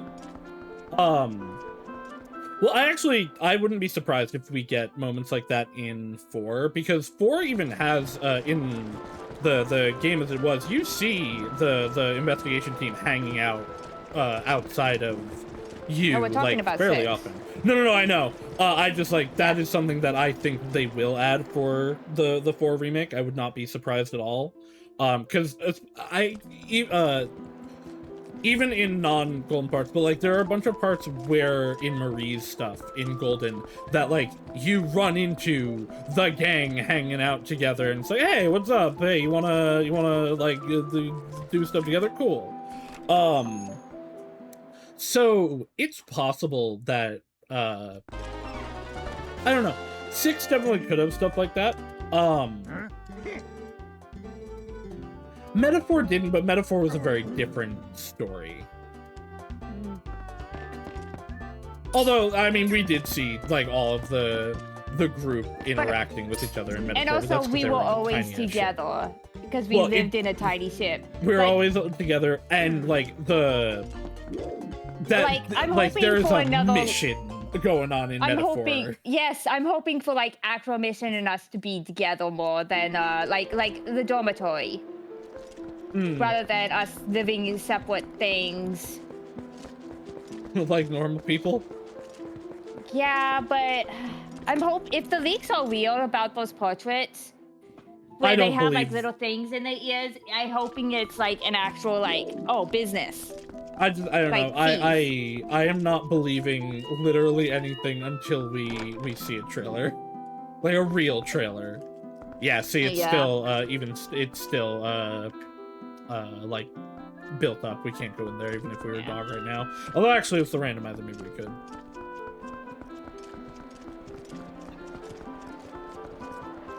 Okay, so did one of the optional. You gotta go to Ilia's bar. Yes, but I'm doing the optional things first. There is a. Oh yeah, fucking. Well, I had to have gotta to get your shoe shine. I won't be able to afford anything in there anyway. Fuck you, I don't care. I mean, just see what it is. So we know we have to do his side quest. I'm going to anyway. The problem is I don't remember if the items change. They don't.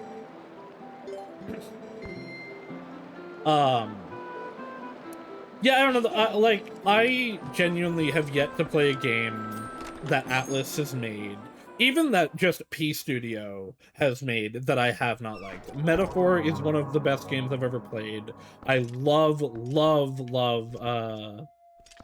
This place is worth the bomb just floating there where the arm was supposed to be. I love Persona 4. Persona 5 is really good. I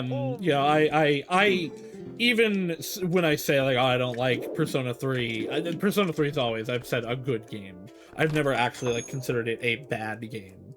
And then Reloaded's just really competent. Like, I have absolute confidence in whatever they put out. And I am just excited to see whatever it ends up being.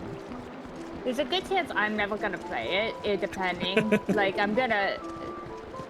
for Persona 6, because, like, I am... Well, you haven't beaten Metaphor yet. Yeah. Listen, ADHD, I'm in an Etrian Odyssey dungeon. I don't like Etrian Odyssey. It is, I mean, it is different still, but... It has become a wall where I'm like, I have to overcome the thought of, man, I have to do an Etrian. I don't want to do that. What are you... After we do this, like, I did offer it. If you want to go back to Metaphor, I will do that with you. Okay. You don't have to, just if you want to.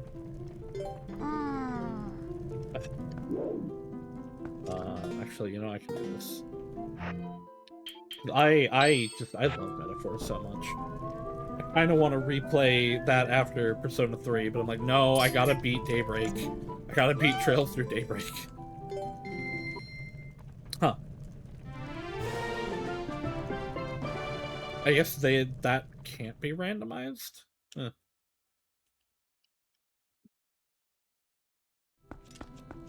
What was your build in Metaphor? I forgot. I think I was like... I think I didn't really have like a solid build yet because I was still pretty early and I was trying to unlock things. Like, I was focusing on unlocking options. I mean, you're like... I think I was really liking, I might have been liking what Heisman had going on. Oh, I meant, like, were you going physical? Were you going magic? what were the stat spread you were doing? I think I was going more magic because magic allows me to hit more weaknesses than physical, and usually things in end game of SMT games start really severely resisting physicals. So oh, I also went magic. I was wrong to do that. Magic is good. Magic is still strong. Physical in the end game is so ridiculously broken. If you use Yuna, Strahl, and then the final party member together, you are doing like in a game that the final boss is like, you know, 10,000 HP or whatever, you're doing like 30,000 damage in one hit. It's insane, the stuff that you can pump out. I wasn't even spec'd for physical, and I was doing stupid damage. Nice. I have also, in that, I have really come to enjoy physical in SMT games. I am in Reloaded doing a, like, all physical build, basically. My team now... physical is fun and great. It's just... usually in the end game, they like it gets so heavily nerfed just because the enemies resist it so much, and you're like, wow, I hate everything. That's a song to be in there. I honestly find a lot of times physical is better for end game than it is like the problem with physical early game is it uses HP, and HP is so like scarce in the beginning, and you have the problem of, which god I want them to get rid of, if the main character goes down, the game over. Oh yeah. I don't remember, I don't think that was true in Metaphor, was it? Nope.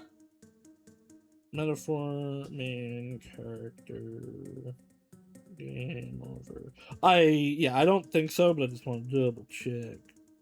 Yes, if your entire party falls, which good, I hope they carry that into P6. Unfortunately, Persona 5.25 and Persona 5.33, aka Yakuza 7 and Yakuza Infinite Wealth, followed if your main character goes down, you game over. However, to make up for it, Ichiban's fucking strong. Okay, if she doesn't just give us money, we're about to get a shit zillion items.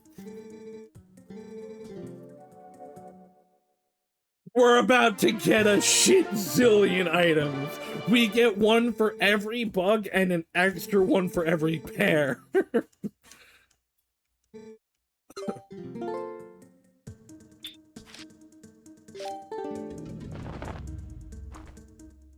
God, I want a Metaphor too.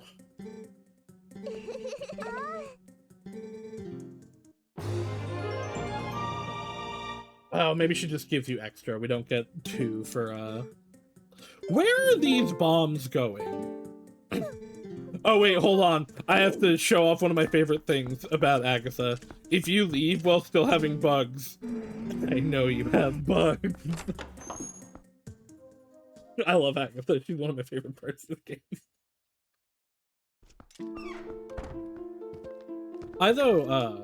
Even outside of Persona, I just want them to remake a bunch of old SMT games because of how good the Rido remake is.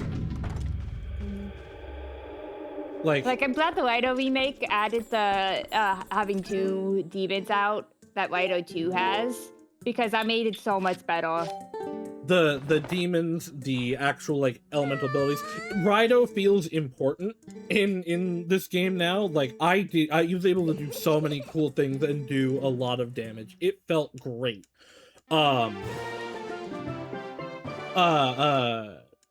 The dodging is much better, and because the dodging was good, they were able to actually make the battles interactive. I just like the Rido remake is fantastic. Hey, the double claw shot. I just please remake Digital Devil Saga and give it voice acting. I want it. I want it with every fiber of my bones.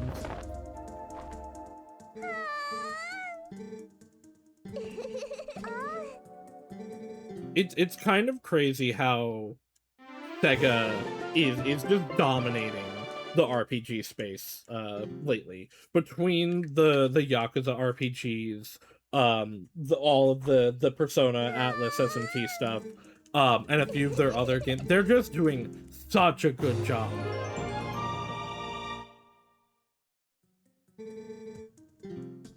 Do you think they should keep Innocent Sin and Eternal Punishment as 2 separate games? I think they should be 2 separate games that come out like Dragon Quest 1+2. Yeah, I think they should be packaged as both, one. Yes, but at one package, but it's separate games because you're gonna have to start at level 1 again. Well, it's the narrative of the game. Even why did she had 2 of the key shards for Dodongo's Cavern? Yeah, no, for the narrative of it, there has to be that definitive end point to Innocent Sin. Mm-hmm. So I think following 1+2's example is the way to do that. God, I also want them to keep remaking Dragon Quest games. If they remake 4 and 5 in the way that they remade 2, those will be some of the best games just ever made. Dragon Quest 2 Remastered is so good. 1 and 3 are also, but I just... Dragon Quest 2.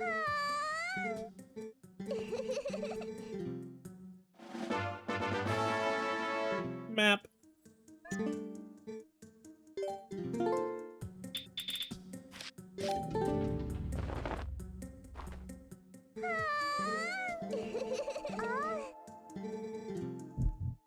Yay, another postal!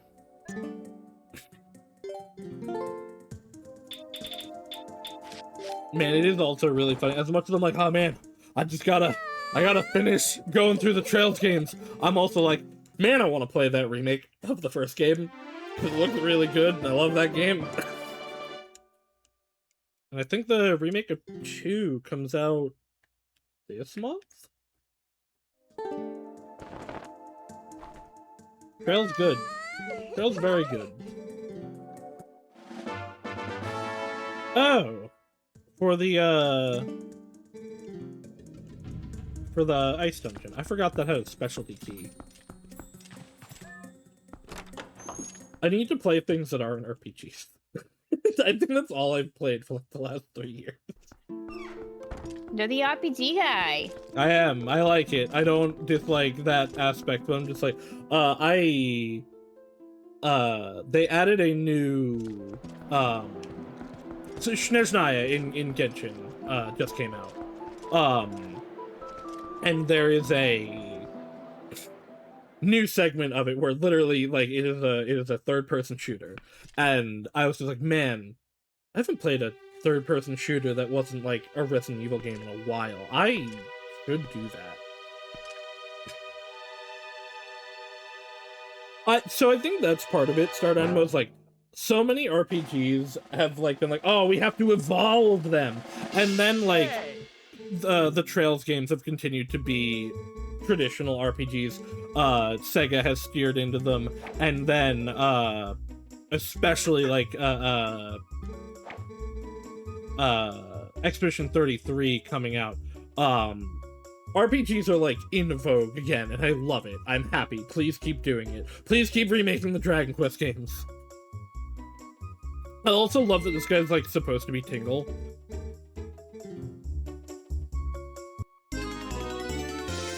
He's too cool to be Tingle. Is he? Is he cool? Yes. He does not have enough pathetic... I am not saying he's cool. He's too cool. You forget, Tingle has to have negative on the cool. I think the fact that this guy is at 0 means he's not a Tingle. I think Tingle in Majora is honestly fine. It's him in Wind Waker that sucks. If you were seeing me struggle, by the way, with the camera of this, it's inverted.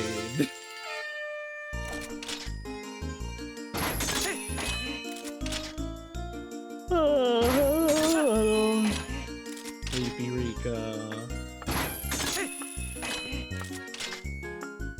I'm not eating, my lungs just suck.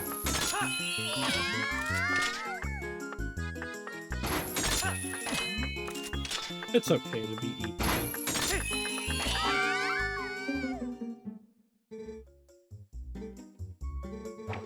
So you can do this one without the double claw shot. The next stage of it, you need the double claw shot for.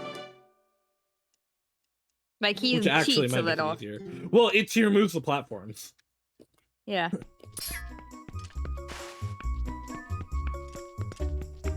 Also, really funny bit now. If you, after you've won, you come out here, and the girls are super into you. They swarm around you. And now they run away. Also, I'm realizing now, I probably realized this at one point, but they're Dinneru and Furor colored. Yeah. Oh yeah. The little children are goddess colored. But yeah, so you need the double for this, because there's no platform. Which actually, genuinely, because I was getting stuck and having to turn around, might make it a little bit easier if I actually hit some of them. I forgot how many there are, though.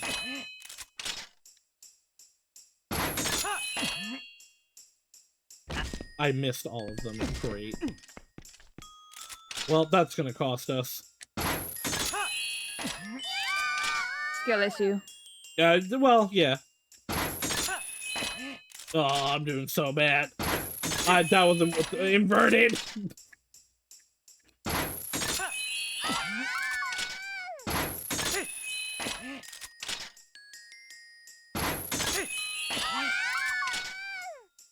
I am not gonna do it first try. What the fuck?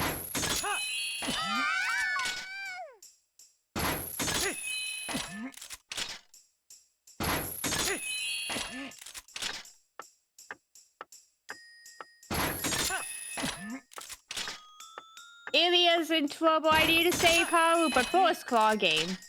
No, the best version of that is in the Evil Within 2. If you do all of the shooting gallery stuff, Sebastian will come out and be like, huh, I guess I should go back to looking for my daughter.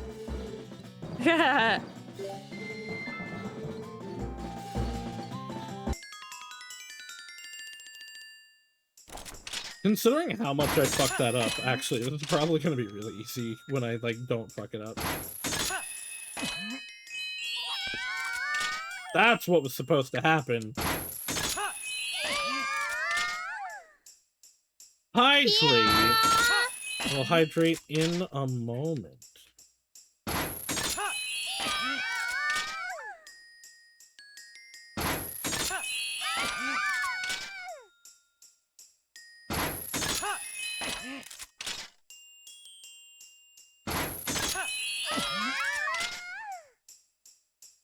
The, like, silentness of this music is odd.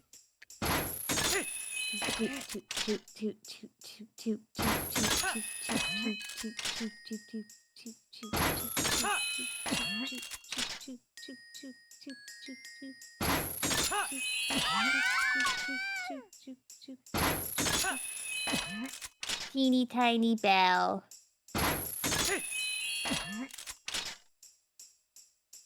What does Kaz have to do with anything? I'm kind of sad that Silent Hill F hasn't had any DLC announcements. I'm not. Like, as much as I would enjoy play more of it, like, that story is what it is, and I'm glad they didn't ruin it with just shoving stuff in, you know? Yeah, I just kind of like, I want more.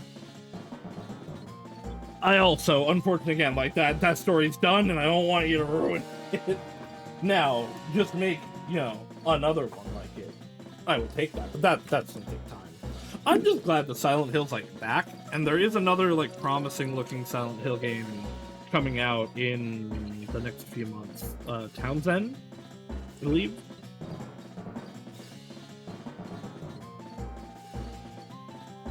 Yeah. But it ain't Ryukishi. Alright, I will now hydrate. I have gotten more water. Thing is, I'm like, I don't trust that, but I trust Ryukishi as the writer. Yes, Ryukishi is an incredible writer. Hey, look, we got a real sword now. Congratulations! I really do think I've been doing like half damage to enemies. Don't come again. And you can see the girlies over there. I'm glad I did that, because I bet we need to get this sword to get the Master Sword.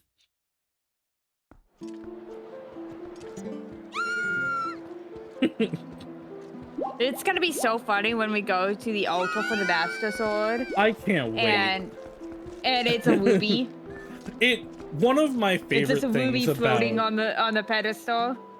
One of my favorite things about randomizers is you do something that's really important, and it's fucking nothing. Or it's the spinner on the pedestal. I think the spinner dissolves the pedestal. I don't know if it's gonna be on the pedestal thing. That would be really funny. I think though I'm gonna go pick up the sword and it's going to turn into something. Alright, let's go see Ilya now. No, yeah, I can't do that part yet. Oh, wait, no, actually, there's a few things we can do still. Yeah, this, unsurprisingly, was a pretty big hub that we needed to do, and will continue to need to do. We need to find more bugs for Agatha. Aggie! How many instances of events are happening in here right now? Surprisingly, only the one. Yeah, which, like, what about the kid? I guess the kid doesn't give you anything other than the access to the... Oh, yeah, no, we're skipping the Ilya part. Because this is, Hey. This is the later one after you've gotten Ilya to the village, where she's like, hey, you should come on back, and then we'll introduce you to the group. That means we can probably make it to the graveyard. I think we can definitely go to the graveyard. Yeah, because we gotta see what the lady gives us. What Naruto, I believe, is what she gives us. I always love that you can miss this early. If you talk to him a second time, he'll reveal that he's Russell. You can, if you only do it the once, he doesn't. And so it's not until later that he shows who he is.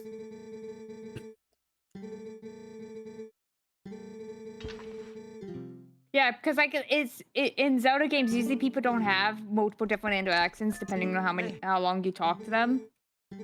This game tends to, and Skyward Sword does, but yeah, usually nothing ever points you to that. Like yeah, it's always you just learn optional. Mm-hmm. Yeah. But yeah, like Ocarina. Unless someone has, like, a specific thing to, like, a quest or something, you only ever have to talk to them once. Same in Wind Waker, for the most part. That's part of why I really like Twilight Princess and Skyward Sword, is they feel much more worldy.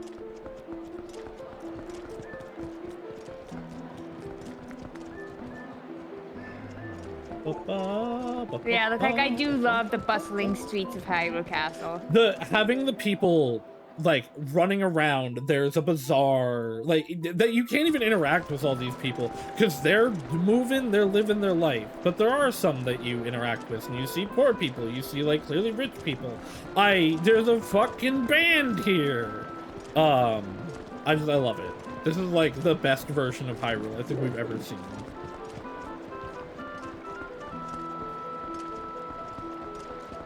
Just a friendly reminder for anyone that can't tell, this is in my top 10 games of all time. I love Twilight Princess.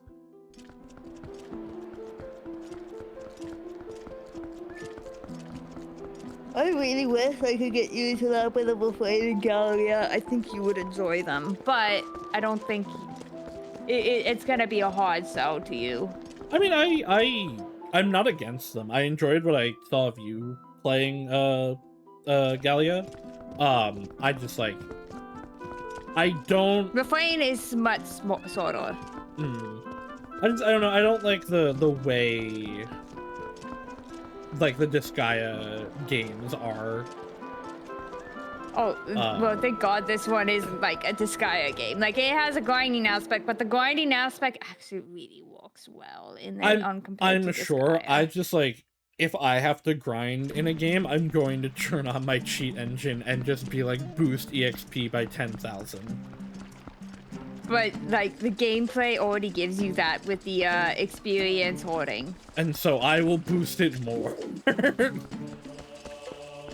I just like, grinding is the least interesting version 20 things of and games suddenly to your me. the pile of EXP you have on Horde doubles. Now, I will say, it does depend on the game. Like, if I don't feel like I need it, I don't turn it on.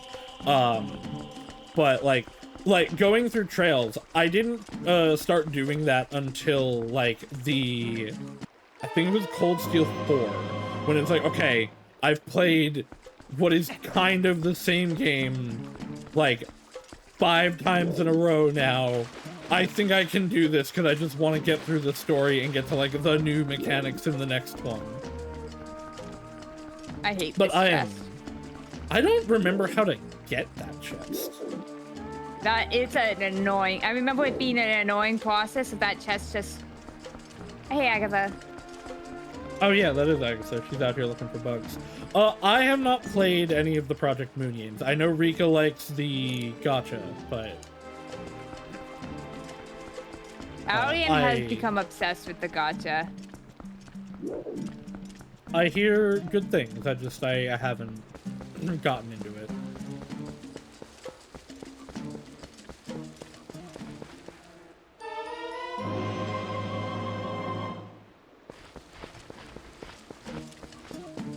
I don't think this is something that can... Oh my goodness, look at the corner of that rock. Yeah. Other side, where it's floating. Other side.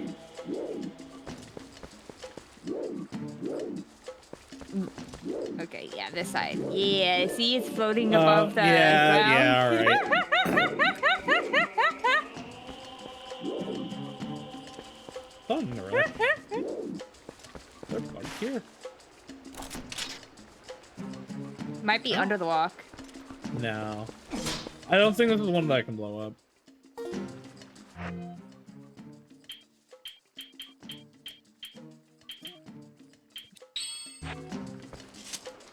Ah, never mind.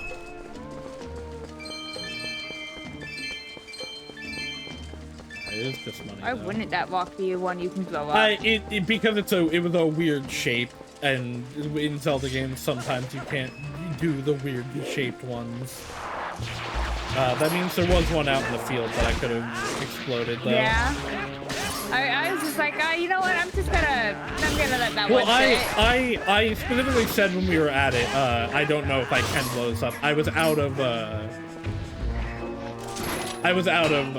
bombs at the time.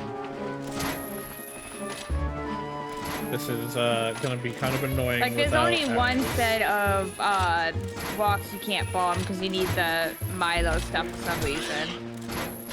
Well, those are it's the Gorons specifically that do it because they like drill through it. Like there's one literally right here. But they need the hot spring water to be energized. I actually don't remember if this guy did. I think it's because he sells the hot spring water. Which is like, but it's on a timer. You only have like a few seconds to sell the hot spring water by the time he gets there. What? You get a little bit of time. But...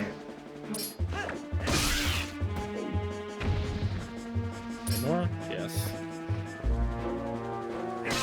I believe these guys just cause hippies to drop, but...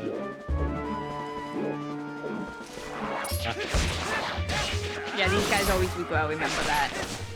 I don't think they are. I think I just hadn't proc those two. Yep. Alright, it's just rupees. They're gonna get in my way of climbing up, though. They will pop back up after we go into something, though. Like every enemy. Well, yeah. I guess that's true. I enjoy Project Moon. No. I like things with a lot of character writing. You would enjoy Trails.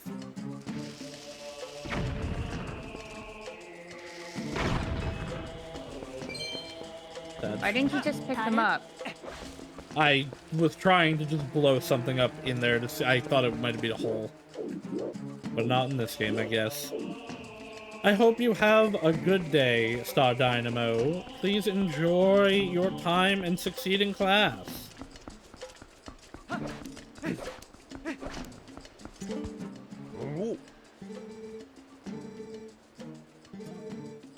If I drank some hot spring water, yeah, okay.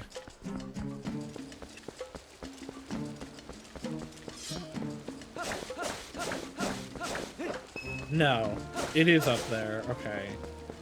I wonder if maybe I just can't do it with these fucking spider bombs. If you could hold the bomb. You can't. Yeah. I tried.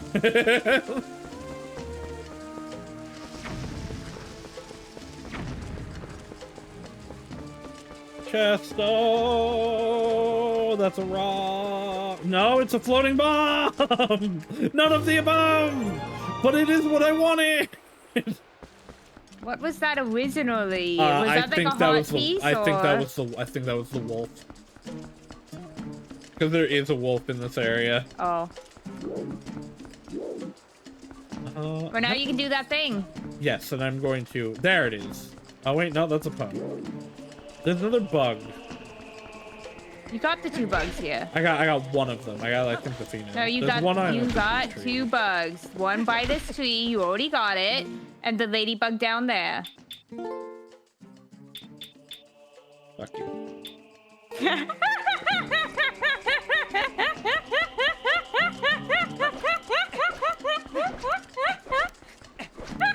Genuinely do not remember getting that first one.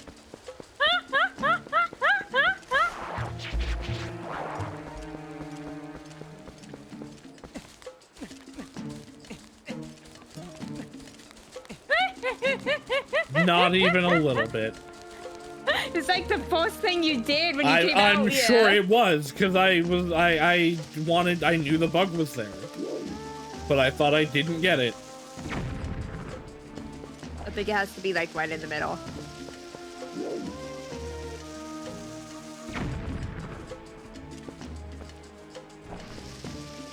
Wondering if it's like actually in a different spot.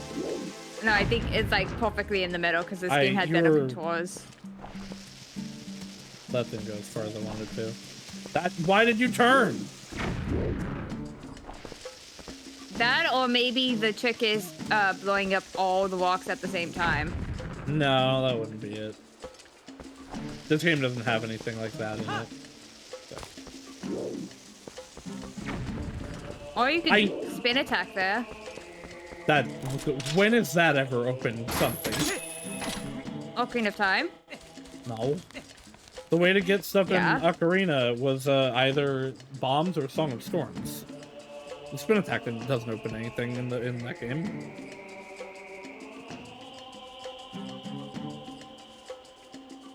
There is a thing in Majora's Mask where spin attack helps you get something. Okay, then it's spin attack. It's Majora's Mask I was thinking about. Are you thinking of the grass that jump around and move and that the fox comes out of? Yeah, that's Majora's Mask. I hate that. I do hate too. Doing that.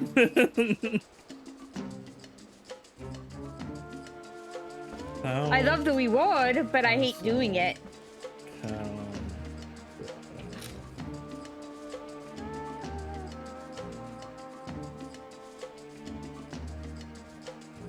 Doing a Majora's Mask randomizer with that on, that would suck. I have to dig. I did do it in the Majora's Mask randomizer, I did. Yeah. I made some errors in that, though. I think I only successfully done it once. I've done a few.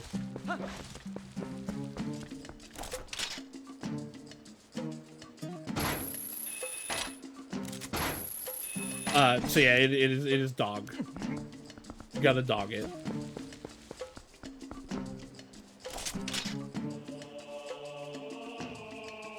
Well, we got 2 rewards waiting for us right now. I guess I should do that before. Oh wait, no. Okay, I can get that.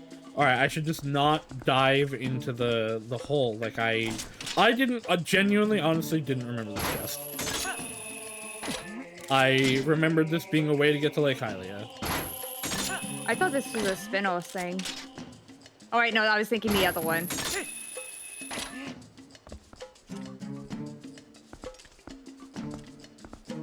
Other side. Yep.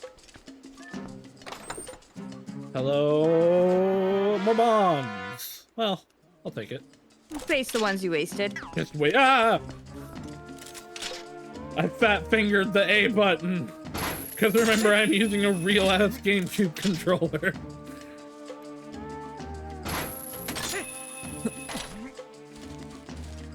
Up.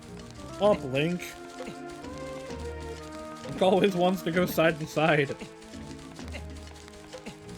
I don't know why people are like, oh, just remake the songs as well in the Persona games. And I'm like, but they were already bops. Yeah, I don't have a problem with them redoing the music, especially because it's a more modern game, and unfortunately that singer for Persona 4's music is dead. But I think people are being way too negative about the new music. Time to Make History sounds good. I mean, Bone My Dread remake, kinda. Okay. Bad. Mass Destruction, I really like the new version of. I really like the new version of most of the daily life stuff. I don't really like Burn My Dread. It's really weird. Yeah, because like Bone My...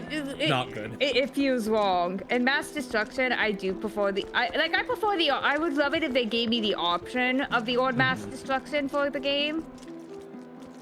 Because like I'm like, oh yeah, it feels nice, but I kind of feel like the original one. Because like I'll sing along to it, and then it's wrong because it's different now. I will say though, the It's Going Down is way better than Mass Destruction. That is one of the best battle songs they have made. It's Going Down is so good. The ambush song from 3. I like Mass Destruction. I like Mass Destruction. I think Mass Destruction is good. It's Going Down is just incredible. I hope for 6, they don't do what they did with 5. If they're like, oh yeah, this is an incredible song, but we're gonna make it into a fight song, even though the good part that actually gives you action packed for fighting is in the middle of the song, where you don't reach to in most fights.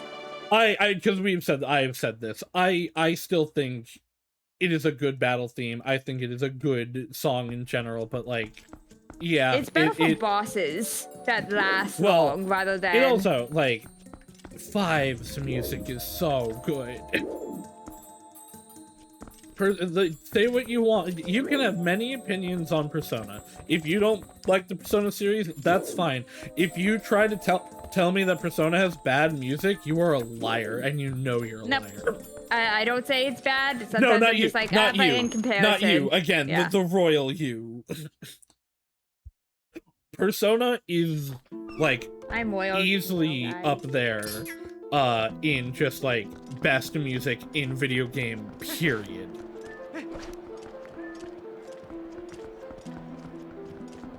Even like the lamest Persona tracks are good.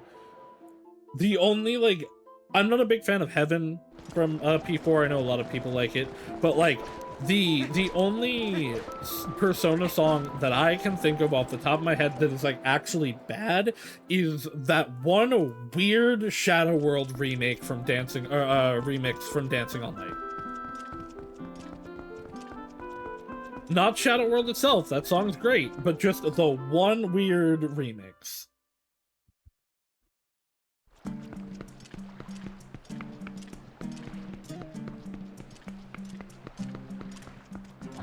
The goblins.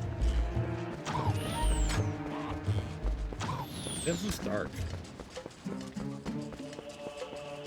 I guess because it's a loading zone. You can't just ask that. Shut up.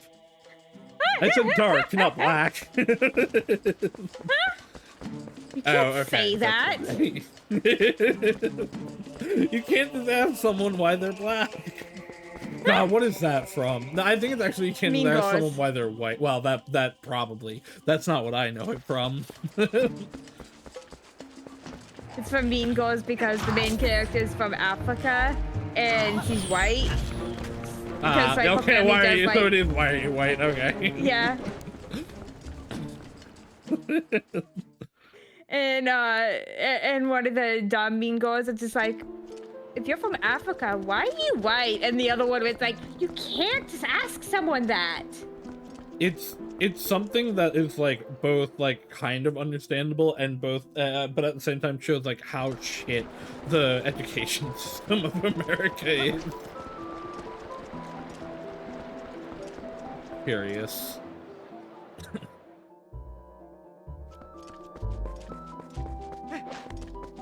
Oh well, no, it wouldn't.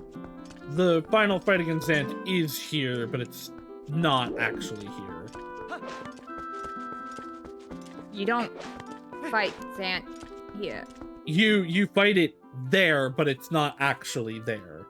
Like the final arena is past that door, but it is like it is him teleporting you there after in the Twilight dungeon. I was just wondering, like, could I proc the fight, but no, because it's not actually here that would trigger. Yeah, it is the dungeon of Twilight in the Twilight Ward, not Hyrule Castle. Yeah. He also teleports you to a bunch of different yeah, spots, he teleports you to a bunch of different spots in his fight, but I don't see why. The part that I remember is that, so I was like, oh, will this proc it? No, because it doesn't actually happen here. Yeah, it's just like a background change. Alright, so I need to go back to that grotto. Oh, let me blow up this rock.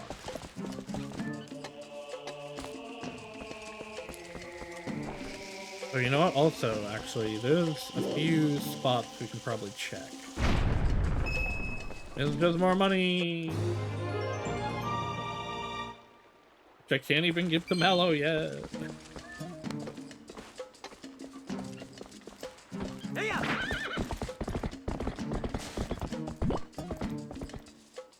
What weapon do you think Saucius Grande, the VTuber character, would carry? Well, in the game? The slime don't need weapons, but I have always said my weapon of choice is a Naginata.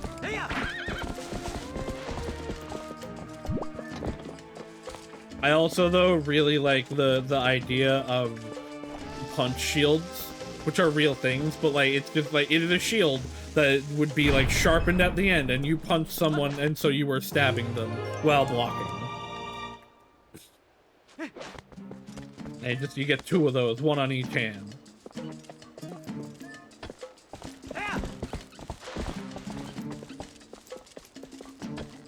I see a bug. Rika, current day, what is your favorite Pokemon?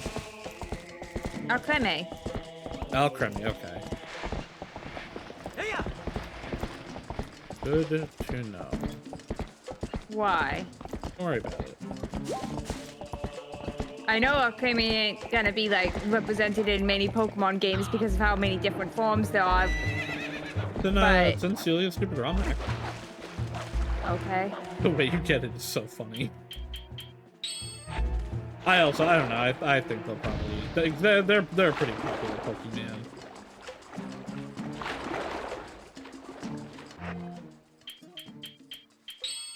Yeah, but they have to code all those different forms and make models for them. I think they ain't.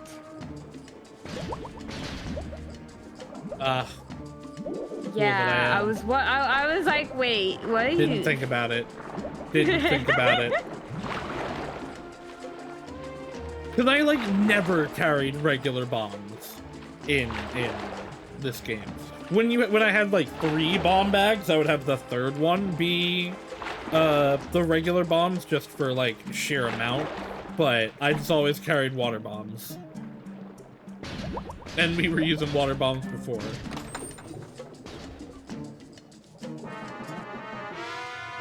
Cheese! Oh, I didn't even think about that. We're gonna need to find all of the different ingredients for the soup. Yep. I mean, we have to keep for the final area, so as long as we can get to the second half, we can get there. We're probably gonna need like the items and stuff, but yeah, I mean, although, like we can still be the boss. Well, I'm also thinking he doesn't actually. No, but he gives you stuff every time, so he's gonna have stuff for like every stage. I did see a bug. So we're gonna need to do every stage. Equip the hook shot. Yeah, I'll do it when I'm a little closer. I think I can also just roll into it and knock it down, but...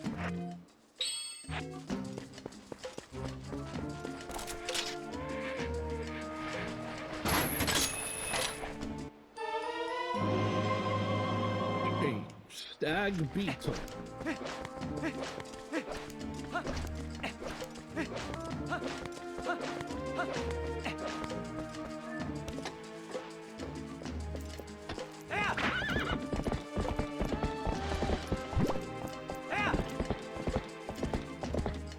Not explodable. Not explodable. Yeah, they're not floating.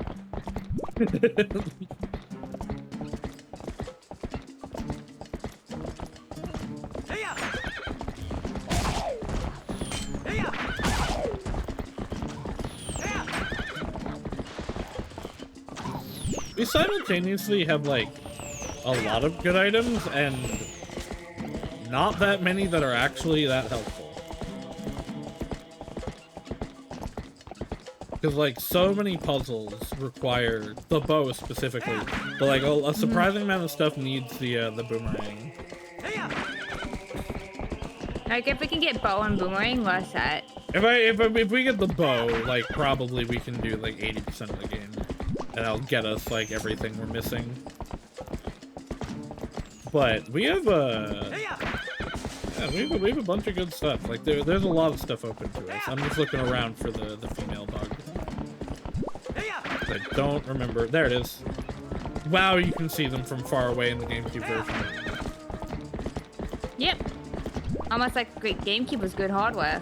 Well, I think there's also. I think I probably have a loading thing on. Look, there's and another grotto. Because there is a like Hyrule Field patch that you have to have for this to run like at all on the emulator.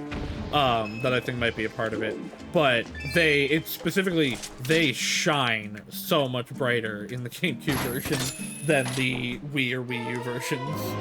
And they have a weird blur to them. I noticed that especially in Agatha's place that they just have this blur on them. Well, cause they're glowing. Oh yeah, we can do that Lycia grotto again. Yeah. I thought about that when I had the moving ones too, but I was like, I don't want to go back yet. Huh. I need hot the ham. No, there's no hammer in this. Oh, yeah, that does break ice, so doesn't it? The ball and chain. I do believe hot spring water also does though, but it might be ball and chain actually instead. Yeah, because I don't think the hot spring water would stay hot this late. Well, you once you open the pathway, once you do the whole quest, they start selling it in Castle Town.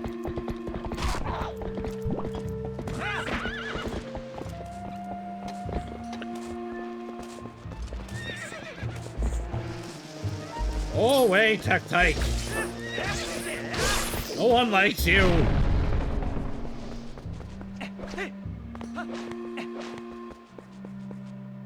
I don't remember where this leads. One would think into the river. Or into Zora's domain directly. Okay.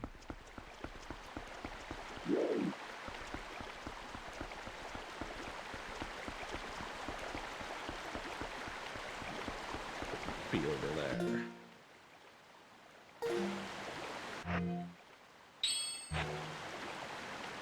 Is it really worth it to get that already almost max?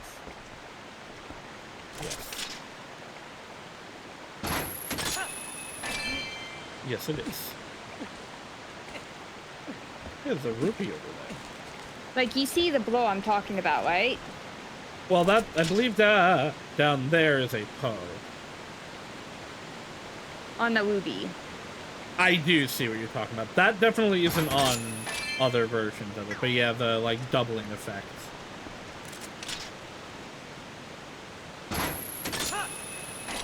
I do think that's an emulation thing, maybe, though, because it was all, even on the flying ones. Yeah, I was saying the bugs have it. Mm-hmm. No, I knew what you meant. I understood. No, you don't. Nobody understands me. Okay. I'm Fuck you. indecisible. I mean, probably, because it's not a real word. Indecisible? There you go. That's a real word. Oh, look, rupees.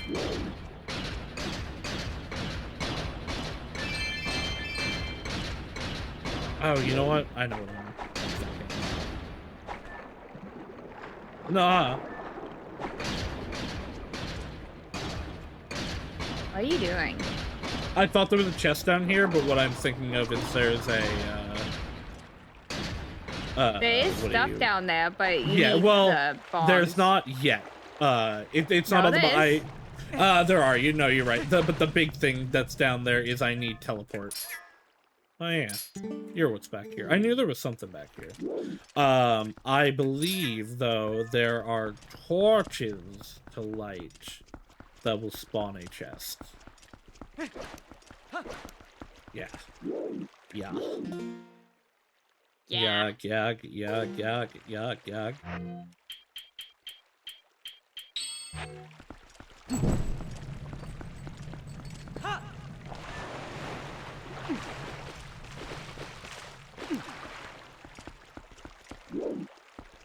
I hate how strong the current they made in this game. Well, the intent is for it to pull you away. Like, that is what they want. Yeah. It's not like they did that by accident. Yeah, I know, but it's also at the same time, it's so annoying. It's only in certain parts, also. Like, it's only really in here, after the part where it sucks you away.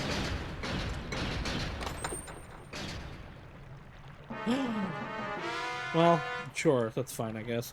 Rika, we can go fishing! Rika, Yeah? we get to go fishing! Because we made it up here! Did you forget that we had the fishing rod? No, that's not the kind of fishing that I mean. We can do good fishing.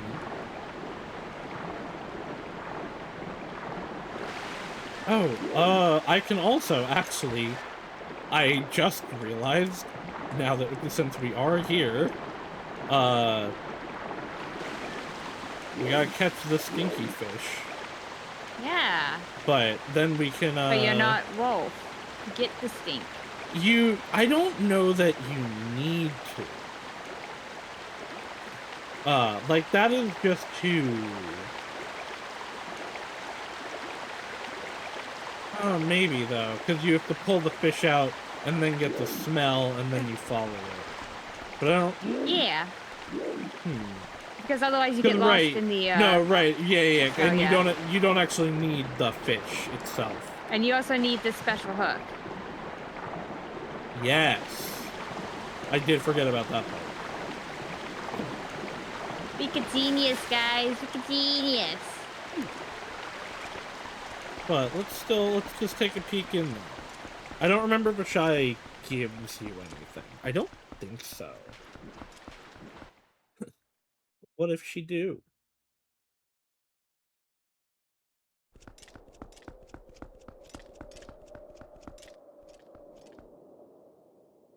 I like her design. I also. It's pretty cool. It's sad that she kind of just stays here and doesn't go to the palace with you.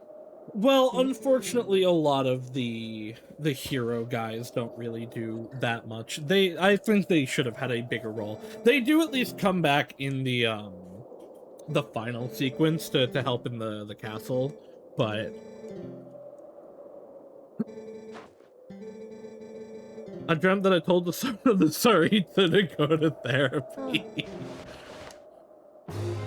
Oh, she does give us something. I don't want it. Alright, we will come back here later. What does she normally give you? Probably some hint about the fish. No. Maybe. But no, she gave me an item. Maybe a note?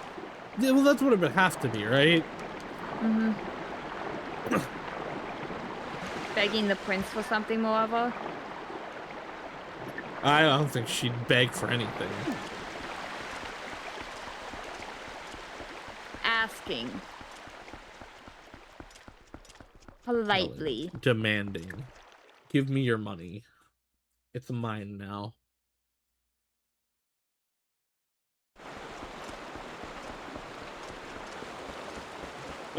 Which fucking side is it on? This way. Once again, the reversing of the game make me very confused. Also, like, I think the issue I have with the card is right here in this area. It's not as bad, once you're out of that first section, though. Yeah, if you get into it, it will suck you into that. But that's the only part that matters. So, like, going over there doesn't matter. Going over here is usually what you want. Buggy! I forgot there was a bug over here.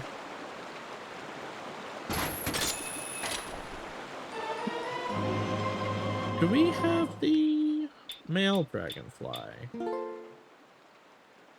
No, okay. The butterfly is the one that we don't have a path for, although there was another one in there too.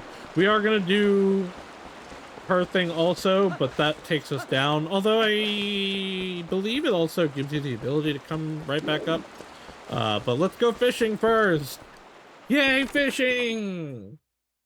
Yay. Yay! Rico, why don't you like fishing? I remember during the sip of hot. Yeah, I don't like fishing. Sip of Harlequin. I was the only one able to actually get the fish. I just didn't try. I know. I knew the location where you get the fish because I played Ocarina of Time a few times, and I remember that fun fact of it's right by the log. Okay, so on top of the regular, like the actual fishing thing here, there's a thing right here which I keep thinking Ocarina of Time has, but it doesn't. Oh, the fishing up the bottle. Yeah. Because, like, this is, like, the same exact fishing area as there. It is supposed to be the same place, yeah. And also that weird little creek. This looks like it's supposed to have something. I have to remember how to fish in this game.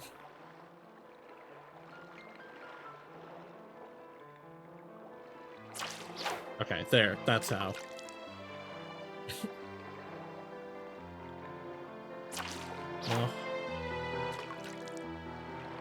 has to stay down for a little bit longer.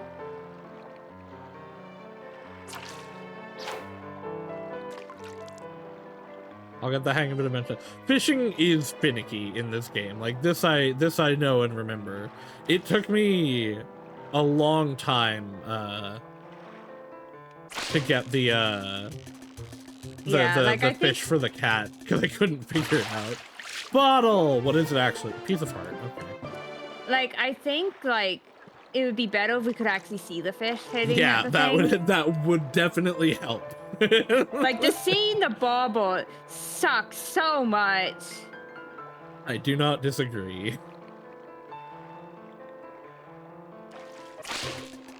Like I thought when I first played Twilight Princess, I thought it was broken or something, and I was doing something wrong because I'm like, why do I only see the bauble?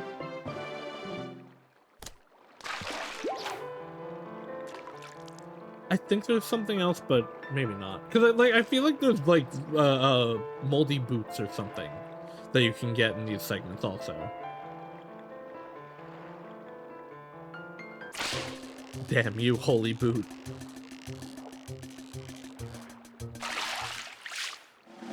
I will do one more. And if we don't get a holy boot, we move on. And also, like, this was over by the lake and not a river. Which makes it weird, but whatever. Like, I know the game wants to also be its own thing. That's why they changed the map up. But also just constantly trying to also be like, oh, this is that area, and everything around it is different than what the game... It is also, though, like I was saying earlier, Ocarina of Time is so simple and, like, just round and blobby that I don't mind things like this, like actually making it feel like more of a real place. I don't mind it. I know because like yeah, you could say every criticism I give is kind of a nitpicky thing, but that's just like the point.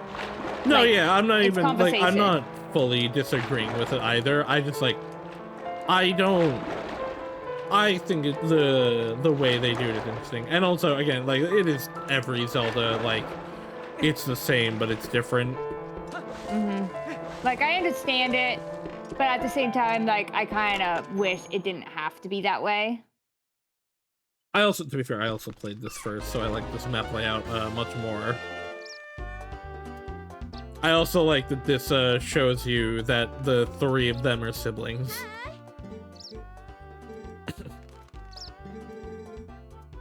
Hello, Henna. And then, yeah, the siblings, and then... He didn't even catch the Hylian roach. I actually just love that, like, it's just the model from Ocarina, and it looks so different. Yeah. I don't remember what you have to do to get the reward here.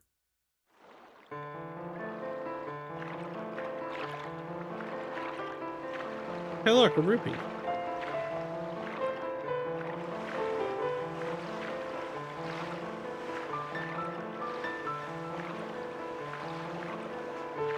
And that's pretty.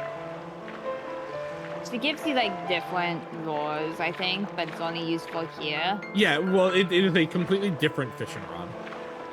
Yeah. It is a completely different fishing game. That's why I was like, we have to go fishing. I always just fish over here.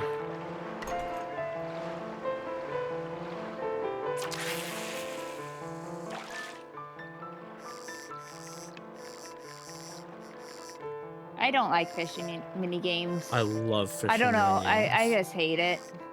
I love fishing in games. I have to fish in Nikki for ingredients every now and again, and I hate. I hope they release an outfit that lets me skip the fishing, like they release an outfit that lets me skip the bug hunting. Rika wants to pay to skip game mechanics. Look at that big fish over there. You're too far away from it. Yeah. You're saving. I'm saving my gems for a fishing one. I did roll though because there's the outfit they released lets you walk up walls, and it can pretty much ignore gravity. And I'm like, I can break so many things with that, so I have to. Rika no longer wants have to pay to remove game mechanics. I no longer have to do but listen, there's an area in Nikki that is so annoying to traverse because it's multiple layers. That I'm like, oh, I can actually go and get all the stuff I missed over there now. Because I don't have to go through a bajillion cutscenes of jumping of the trampoline to get up into the second level. And remembering which trampoline actually gets me there.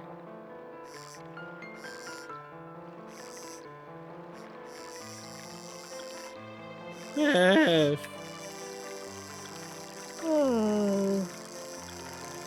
Sleepy Rika.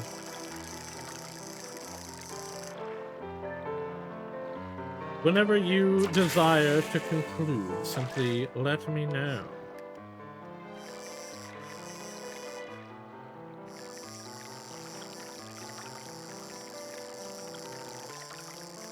The fish go. I saw him. I know he's still here.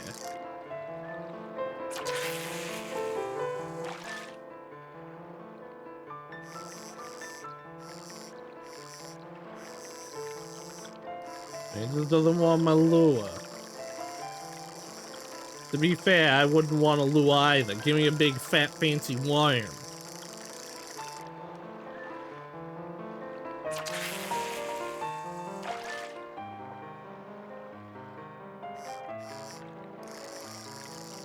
Alright, let's go somewhere else.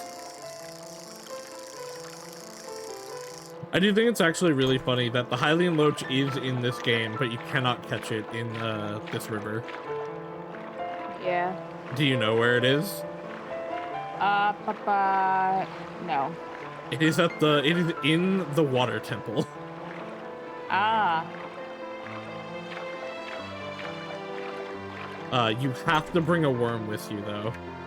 I'll be right back. I gotta bring the pig package in. Hey. I'm just fishing anyway. He wants me. He wants me. Do it.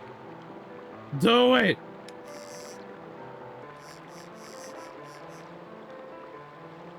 Do it.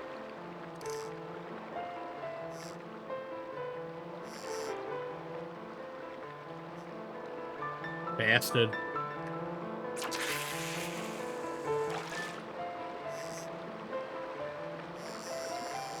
Fishing, fishing.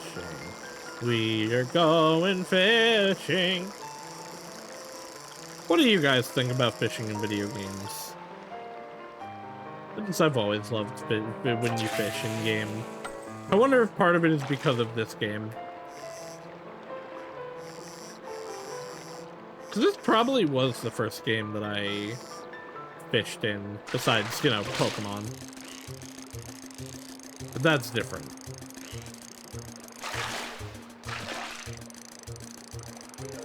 Fish! Fish! The definitive lake fish, a Hyrule bass. Keep it. Generally, like, fishing in the really depends. I have no idea how to handle Monhun Wilds fishing, and it frustrates me. I definitely understand that fishing is either great or horrible. I really like fishing in the Trails games, though. It's very funny, the different ways the protagonists interact with it. And then, of course, there's Mr. Reen Schwarzer. What even is this?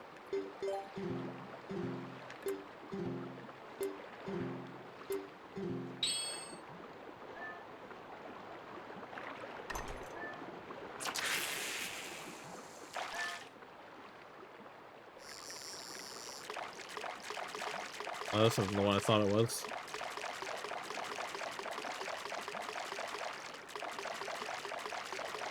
There's shanty fish over here.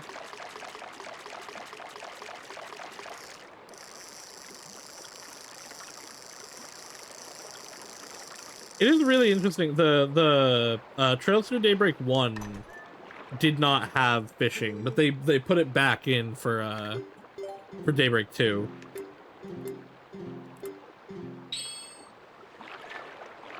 And it's very different. It's interesting. One day I'll return to playing Daybreak 2. I remember one of these, like, screaming, but I guess not.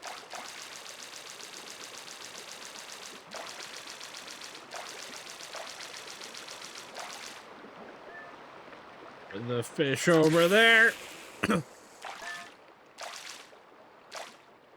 Okay, this guy does not like this lure, but that's just another bass. It don't even look that big.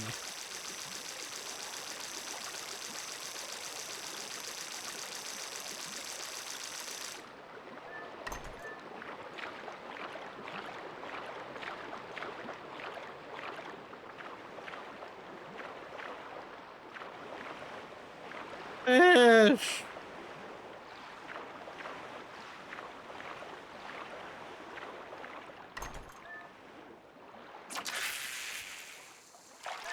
For how old this game is at this point, like, this area still just looks really good.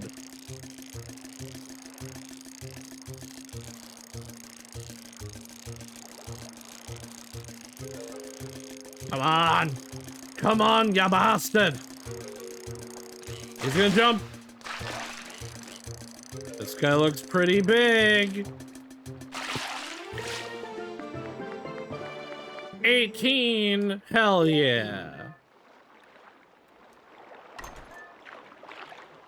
Oh, another fish over here. And then, of course, it's always fun fishing in Atelier, because you have to. Well, the ones that have it anyway. Because in some games, there's fish ingredients, but it's just like, pick them up. Hello. Come here, sir.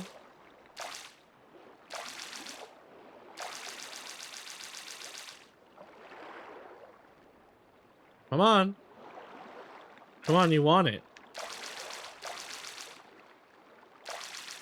You want it so bad. Fish! He's gonna get ready to jump. He's diving deep, and then he's gonna jump. Never mind, I got him. Hylian pike, anglers everywhere going crazy about the 24 inches. Hell yeah.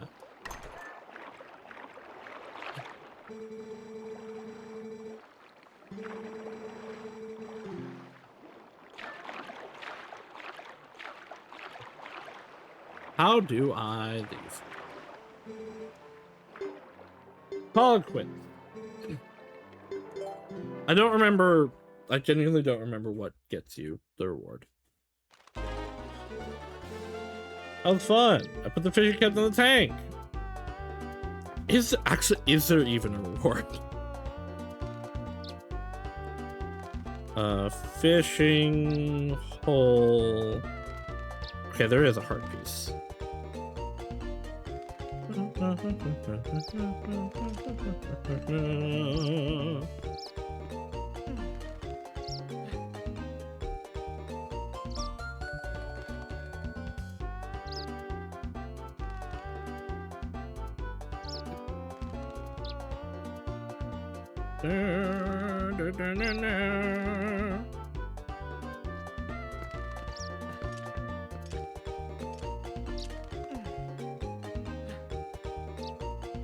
There's seasons. That's cool. Bottle, piece of heart. Link runs a canoe. Heart piece will appear on the rock formation. Okay. The heart piece, so it's the rupees that we saw. Oh, well.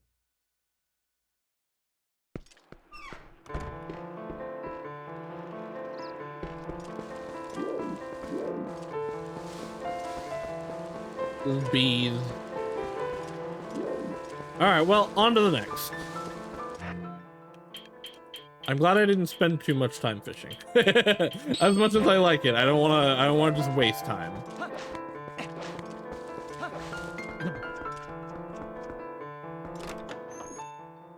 Is anybody watching any anime this season? This is a really good season for anime. I'm watching a lot of different shows, actually.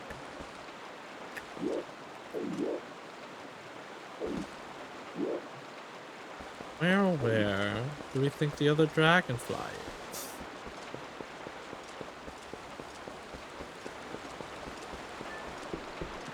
But yeah, I'm watching Otome Kaiju Caramelizer.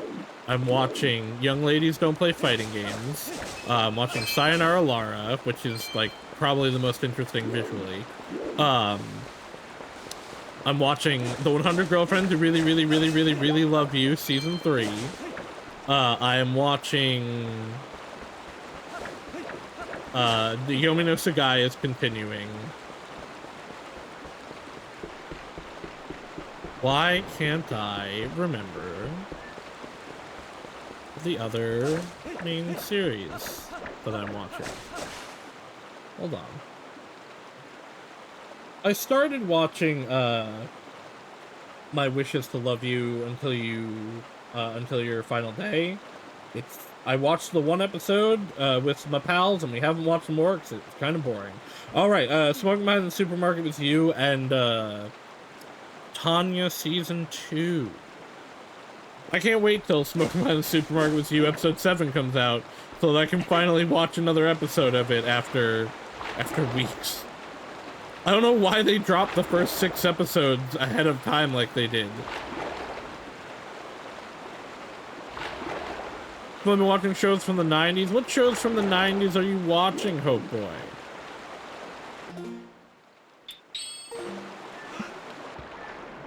I didn't mean to go underwater.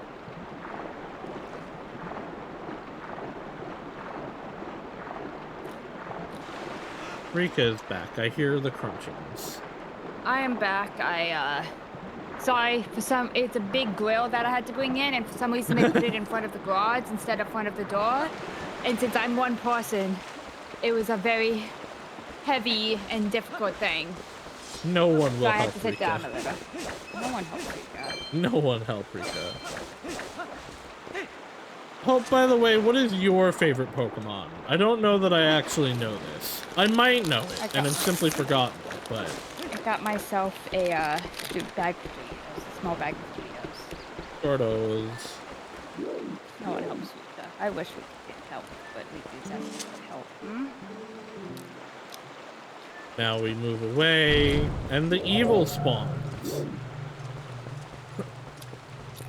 it only one, though? I feel like it's only one in this section, but I might be totally wrong.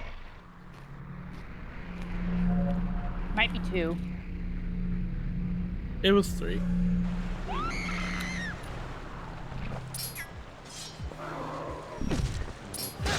See, Hope, you are correct. However, you're also forgetting my brain doesn't work. And I'm sure as soon as you tell me, I'll be like, yes, I did indeed know this.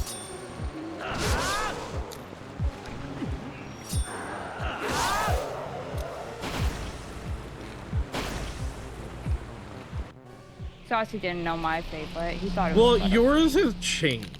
Yes, I did know Mawile. Because at one point it was Butterfree, and then it was Alolan Vulpix. No, it never was. Yes, Butterfree. it was. Yes, it was. Rika, you tell me things and then say you never said them so often. No, I say a lot of stories about Butterfree, and I have fond memories. Doesn't mean it's my favorite. Vulpix was always my favorite before Alcremie came into the picture, and I was like, oh, I want to eat you. You're now my favorite. All right. Are they just, yep, nope, I don't have a bow, so I guess this don't work. All right, well, we come back later.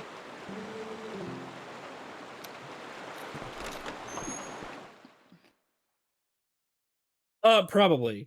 I don't know if you mean, your favorite or Rika saying this But, oh, you've heard this conversation. Yeah, because listen, Rika tells me things, and then a week later, they're not true anymore. Like the 4 different origins she has told me for the name Rika. It's always been from Higurashi. That was not the first thing that you told me. The first thing you told me was you like Riku from Kingdom Hearts, and then, but it was male, so you made it female. No, it never came from Riku from Kingdom Hearts. You told me these words. I hated that design. You said these words to me. I said the name Riku, because Riku was the first name that came into my head when I was making a name for the Persona 3 character. No. But I never liked Riku. This did not come up in regards to Persona. This came up in regards to your name when I was playing Kingdom Hearts for the first time. For Persona 3 Portable, it was Rika because of Higurashi. And Riku's just a male version I did for the games, even though it's actually Frederick. So it would be Rick rather than Rika, but you know.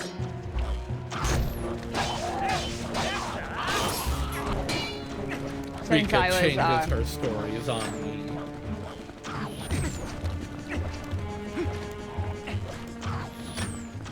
Well, maybe the first time I told you was a lie because I thought the original story was too cringe. I totally believe that, but it is what you told me. Okay, wait. No, you think Rika from Higurashi is more like you would have? Again, I believe that, but you would have thought that Higurashi would have been more cringe than Kingdom Hearts. Yeah. You're cringe. Because it was specific lore that you specifically get from either the VNs or the manga. You don't get it from the anime. You don't get the Frederica poems.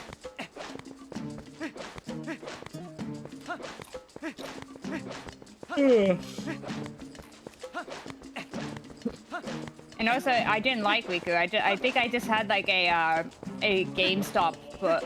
Not a Game Informer thing open up to Kingdom Hearts if Riku did come from Kingdom Hearts.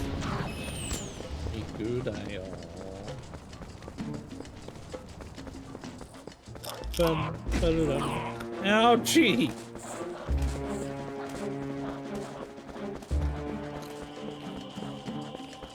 Rika, what anime are you watching? Inept Villainess right now. Also Goodbye Laura. Also, the new Digimon, which like it's over soon, and it's actually finally getting good. So I'm like, wow, get good, and now you go over. I like Beat Break. We haven't caught up on it in a while though. But yeah, it doesn't feel like Kamu should be the main character.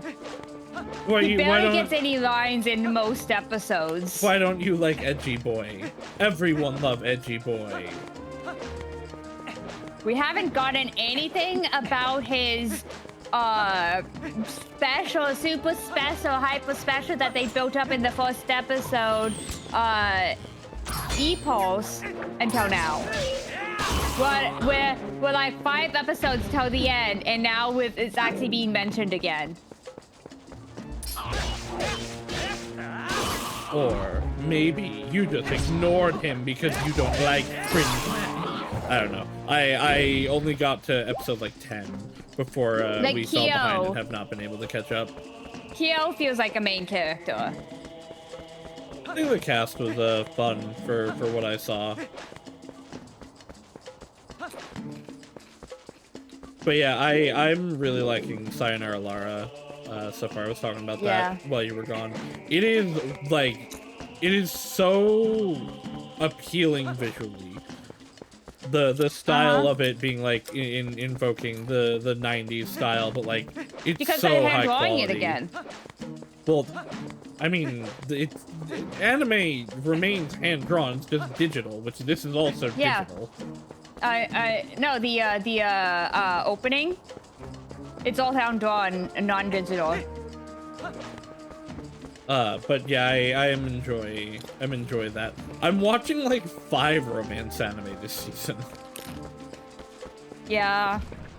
I'm not upset by it, but it's very funny.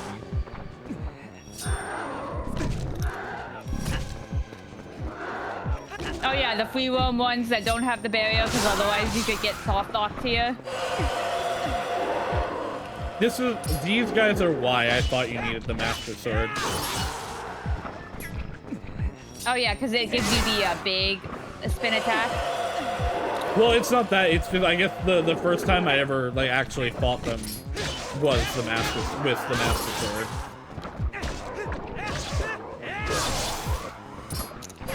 Damn it!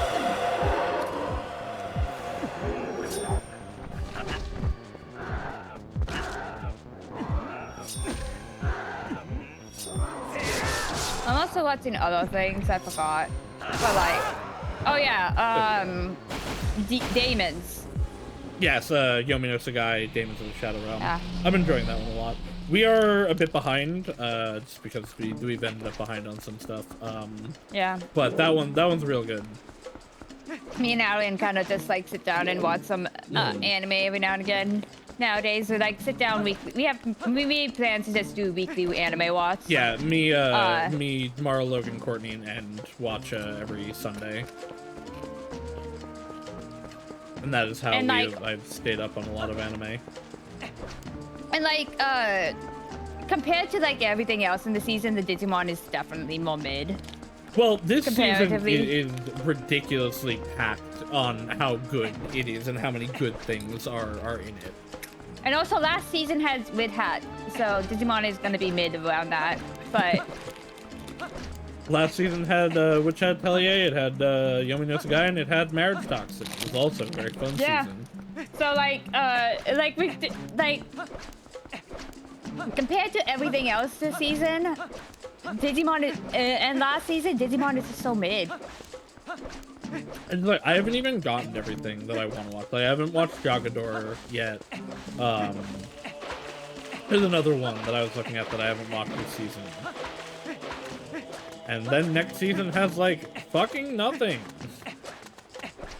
Until you try something and then you're like, oh well, shit, this is good. Sure. Because that happens. Was just like, I was just like, we need some more to watch this season. How about we try Neptunus and then we're like, fuck, this is good. That happened with Undead Unluck. God, it was a while ago now. Where I just saw like the first scene of it on TikTok and I was like, all right, I'm showing this to the people. Yeah, you see one scene and you're like, that actually looks that's an interesting scene. Let's watch it. Like this one villainous series I'm looking super forward to because I read the manga and the manga's stunning.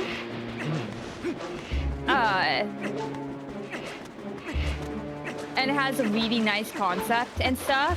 I don't think they announced which season it's gonna be in yet, though. I'm very iffy on villainous series. Yeah. They're either like really good or really It has to be a revenge tale for me. I'm super into revenge stories, so if a villainous story is a revenge story, then I'm into it.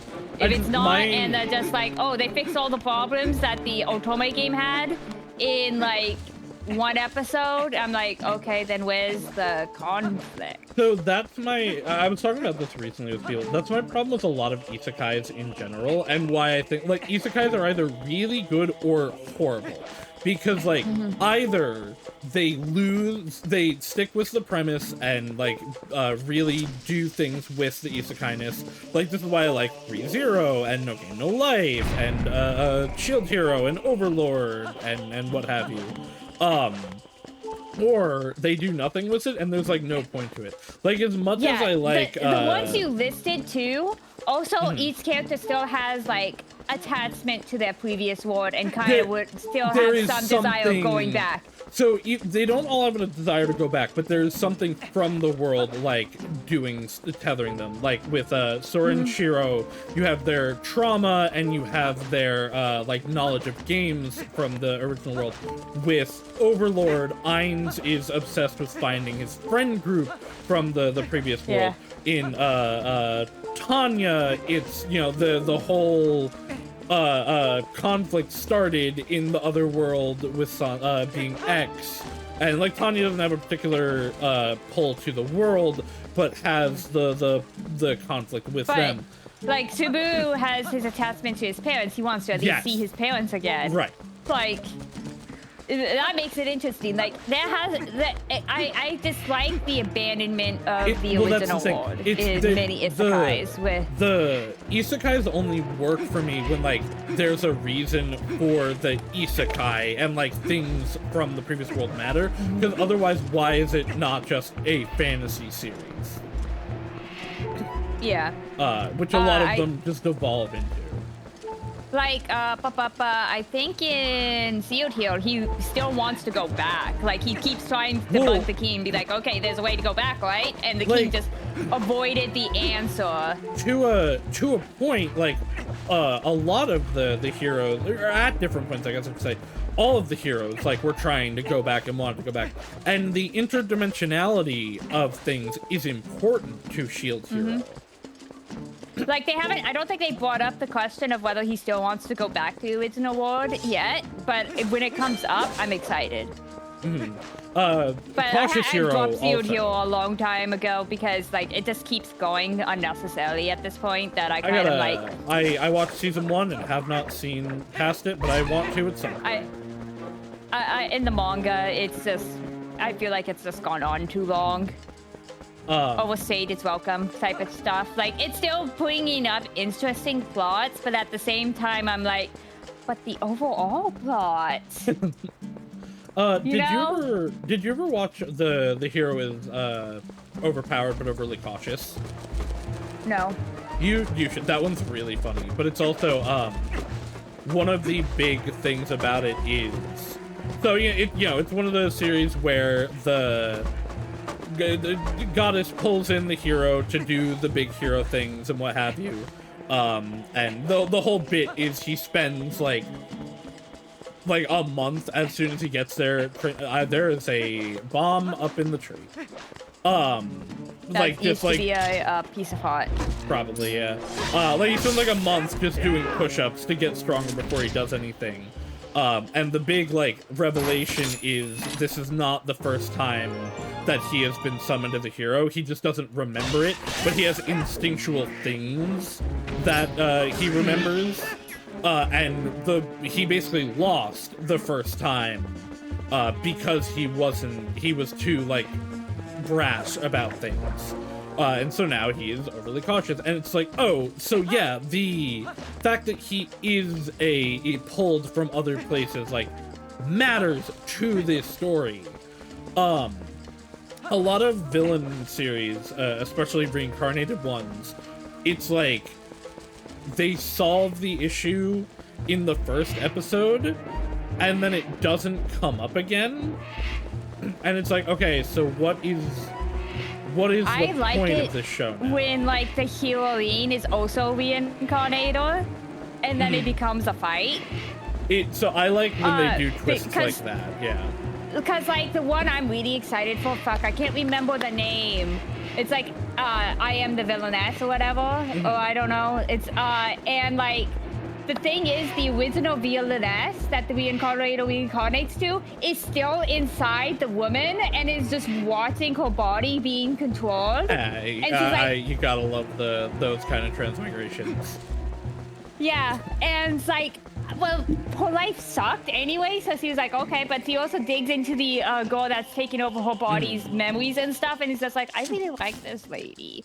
And then, like, the enemy heroine used cheats, like cheats that were in the game to, like, love potions and stuff to make everybody that she helped solve the problems for hate her.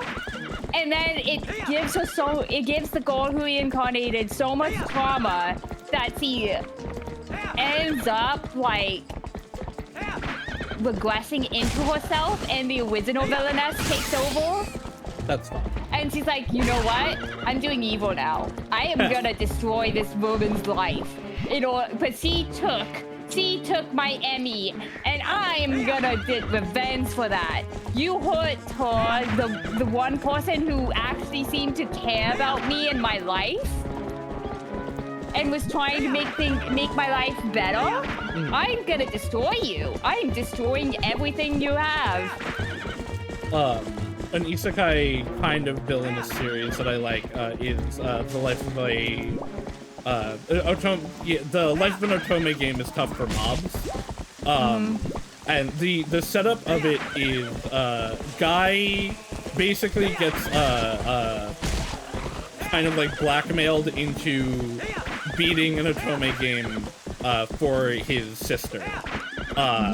And he does this otome game is like terrible. It's so hard, it's awful, it is notorious for it. And he eventually does it and then just like in exhaustion falls down the stairs and dies and reincarnates. And he reincarnates, of course, into the otome game. But he reincarnates as like a random background bit character, and they're like, their life sucks, it is not good for them, and he's like, okay, I remember where the pay to win cheat vehicles are. I'm gonna go get that and live a good life. And so he does that, and he goes and he gets this, and so, you know, things are changing. Then he gets to the setting of the actual game, the school where the main characters and stuff are supposed to meet. And so he meets both the main heroine and the main villainess, and it turns out that there is another person who is reincarnated into this world that is doing the I'm gonna be the main character thing, and has taken the position of basically of the villainess from the villain, but also of the heroine. So she has taken the role of both of them, which causes the main character of the story to now like get close to both of them by accident, when he just wants nothing to do with any of the world, and he keeps like falling into plots because of that. And then it's revealed the other reincarnator that is like taken all of the love interest is his sister that has now reincarnated. And it's great. Last season me and Alan watched observation logs of my villainous fiance. And it's from the perspective of the prince he's engaged with.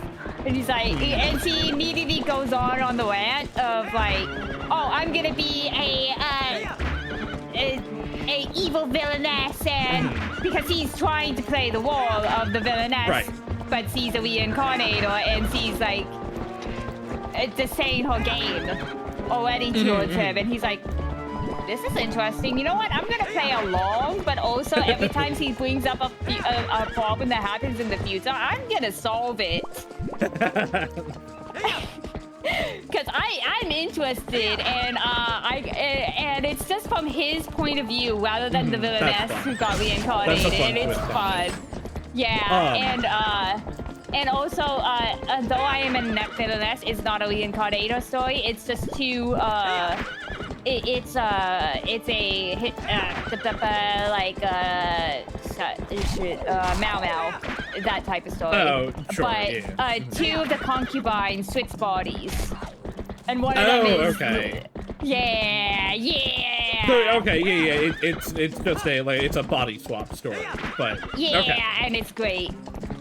But yeah, like, because as much as I love My Life as a Villainess All Routes Lead to Doom, because I think it is really good, my problem with it is it deals very little with the actual reincarnation aspect of it, because Katarina is too stupid to realize she's changed the game, and that like the situation and relationships between characters have changed, and it's like that.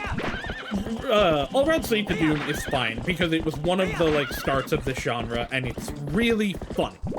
So like I can give big passes to it. But like a bunch of them are like that, where either they're too stupid to realize that things have changed, or they fix everything right away. So it's like there's so little interaction with the actual I setting. like it when like the game tries to correct itself and it's a fight against the game itself. Like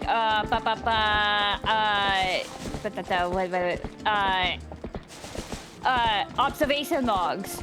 The villainous character worries that the game will try to correct itself whenever he fixes anything. So he's like, I at least want to make it like, because like her mom's supposed to die, and then her dad, in an act of revenge against the crown, starts doing evil stuff, and then adopts a guy, and when she talks about, tells the prince like of the disease that's supposed to take away her mom, because he's like sad about it, but he's like, I know it has to happen, but you know, I'm still sad, and then he's like, okay, I'll fix the I will find a cure for the disease, and the disease gets cured, the mom doesn't die, and she's like,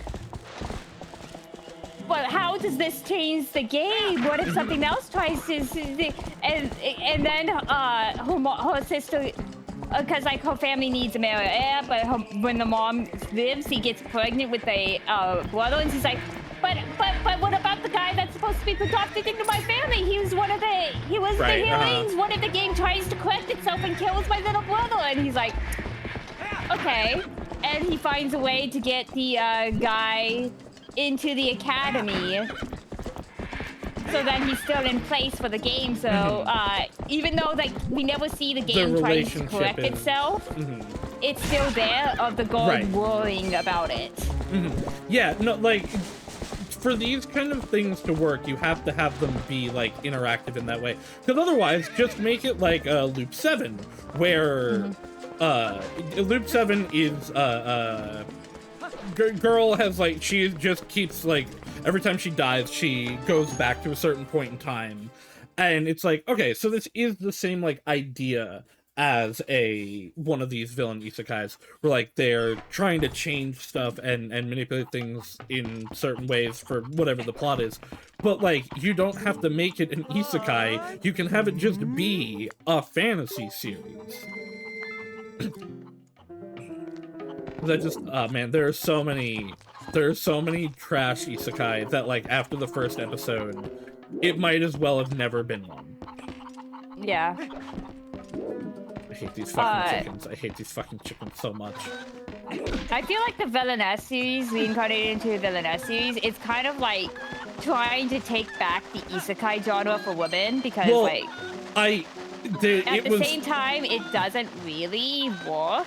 The thing is like it followed the exact same progression as isekais, where there were a lot of new fresh ideas with it, and then some of them got popular, and so everyone was trying to cash in on it, and it led to just, here's a ton of slop. I never knew there was an item up here. I mean, it's just a rupee now, but okay. I think it was a piece of art back then. Oh, I'm sure. Yeah, like, because isekai used to be a very, shoujo. Well, not shoujo, but it was women dominated. There were a lot of because like Inuyasha, Escaflone. God, it was before the genre had its own name. Well, it also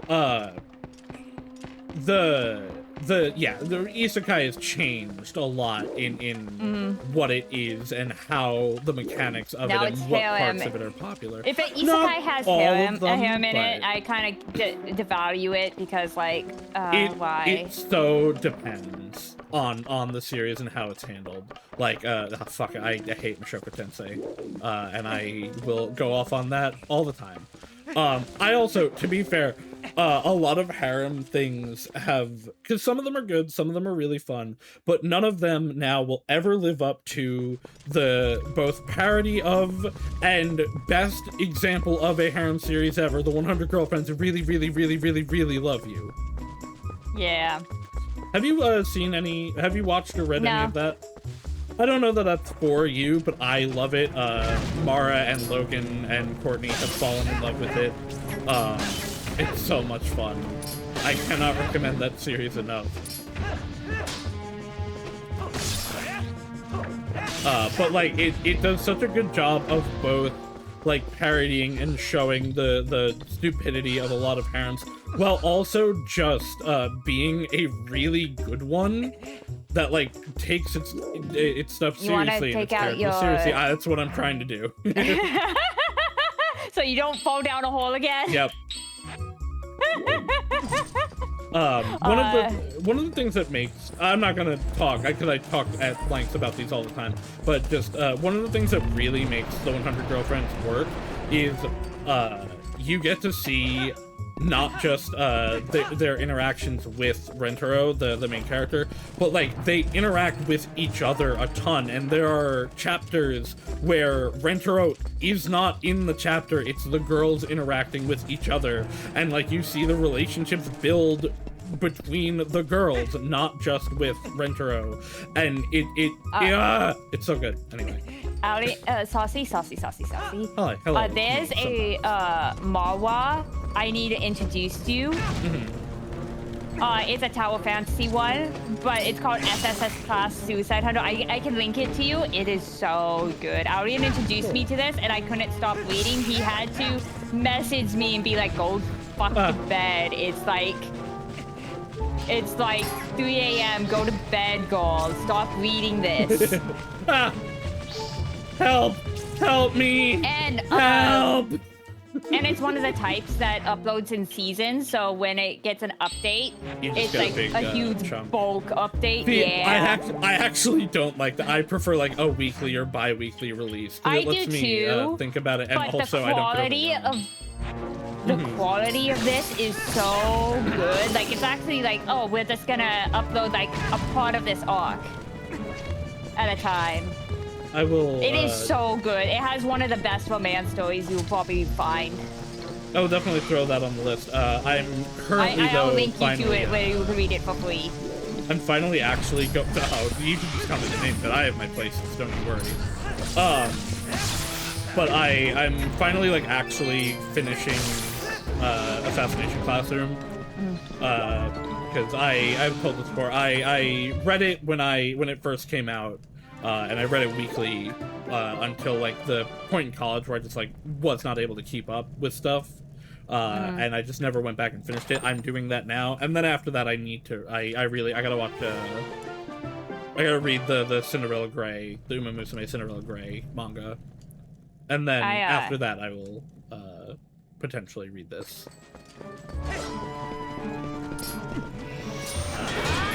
Ow.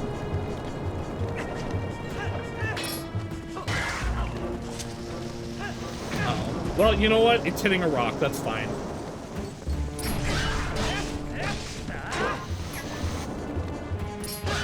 Wow, what do you know? When you have the sword that is, like, intended to fight these things with, they die. I'm pretty sure the wooden sword was doing half damage.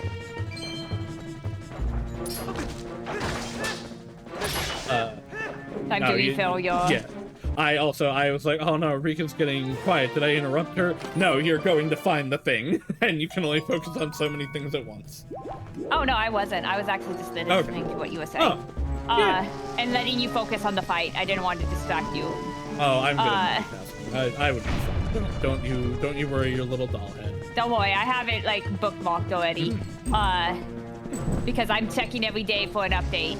Because the last update was September, and I'm like, okay, when does it update? He's like, oh, people are theorizing the next update comes in on August. And I'm like, it's August now, where's my update?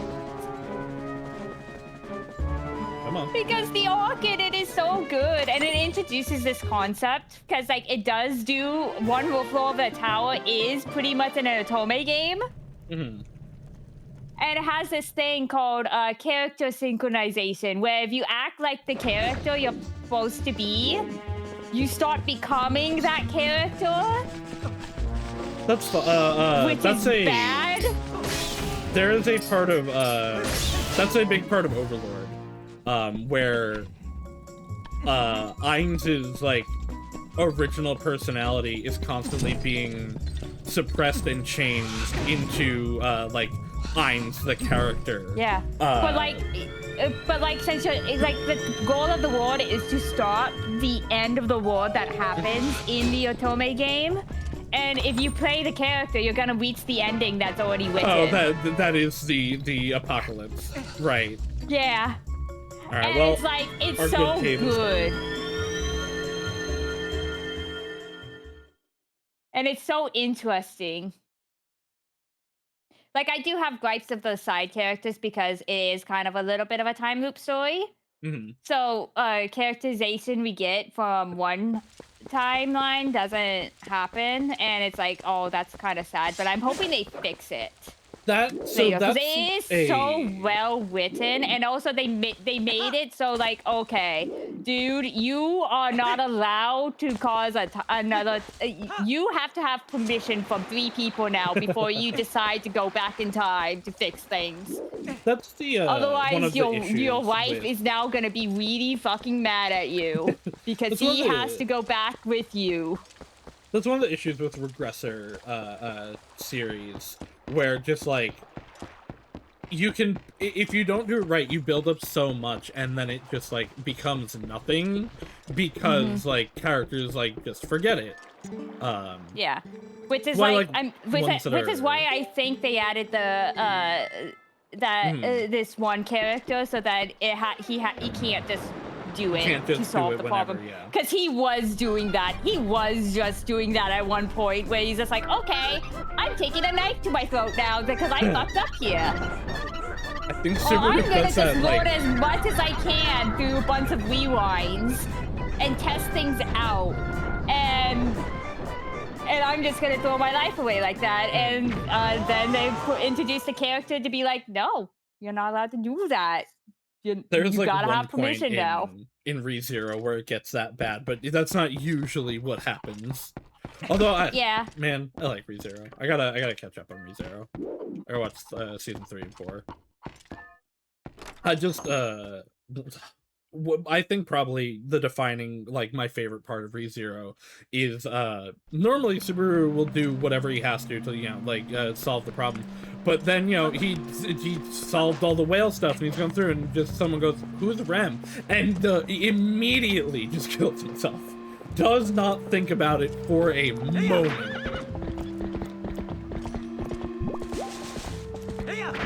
I gotta go back. Speaking of going back, I'm gonna go to Agatha real quick, and then we will go back to the river. The problem with this randomizer, though, is just like, oh, gotta go take a trip to Agatha's. Well, that's all randomizers is back and forth, back and forth, back and forth. It would help a lot if we had the ability to teleport. Teleport, yeah.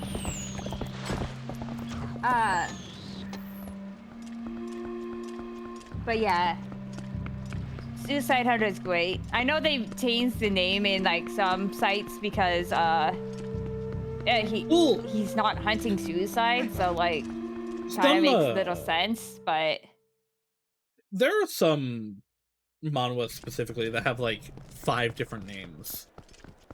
It's like trying to figure out what it is on what place. It's like, man, I just want to read the thing. Yeah. That's why I just thank you to the thing. I'm usually not a manhwa fan, so me saying this manhwa is great is high praise, because I hate reading manhwa because of all the white blank space that I'm just like, I could have had something here. Why am I scrolling through 3 pages of white? Or 4 scroll wheels of white? Yeah. I read, I'm behind on both, but the Skeleton Soldier can't defend the dungeon, and raised as I'm being raised by villains are the 2 main ones that I read. Hello, Agatha. Buggy. Give me a bow. That's not a bow. In fact, that is actually nothing.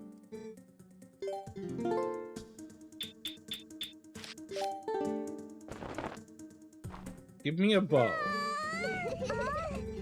Give us a boomerang, because we can do the forest temple if we had the boomerang. The boomerang is blocking. I think though I needed a key specifically was why we stopped in there. But the boomerang would get us back in there. Oh, I saw the negative rupee. All right, so we've got 2 of the pieces of Twilight, 2 of the 3. We got 2 of the 3 pieces of the Dodongo Cavern key. Can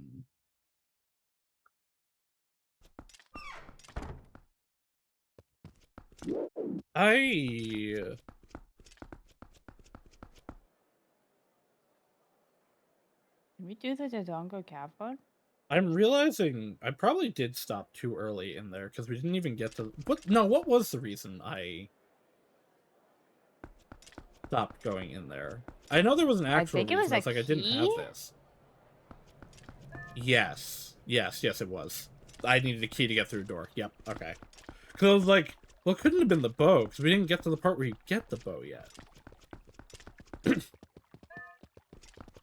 Can we see what keys we have in case we picked it up and just didn't notice? Let's see. I've mostly gotten boss keys. The only thing we need to do, only thing I can remember is like going to the graveyard, Zoa graveyard. Right, I did forget about going there.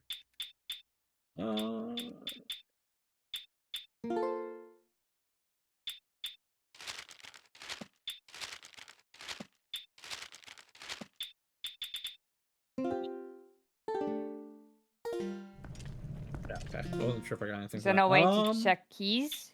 I thought there was a way to check keys. It depends on the game.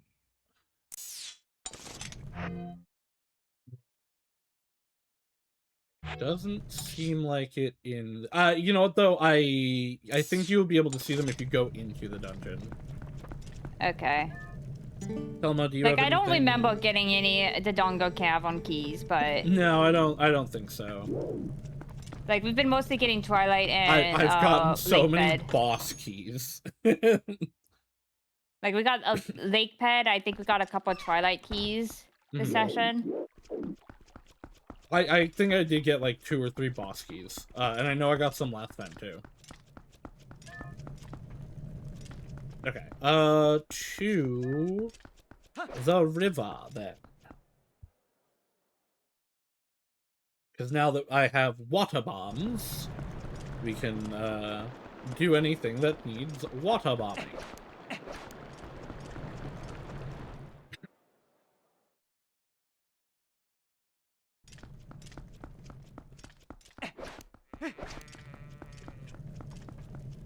I can probably do the goat minigame too.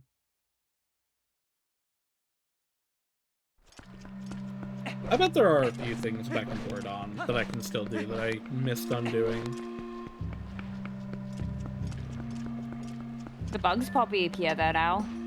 There's no bugs in the village itself, I don't think. I do have to look where the rest of the bugs are, because I've gotten like all the ones that I remember, except for this one that I just found.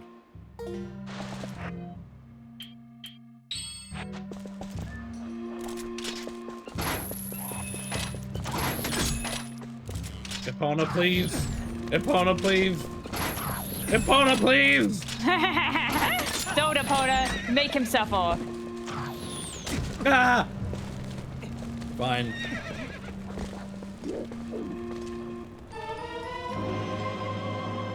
It's the other butterfly! There is.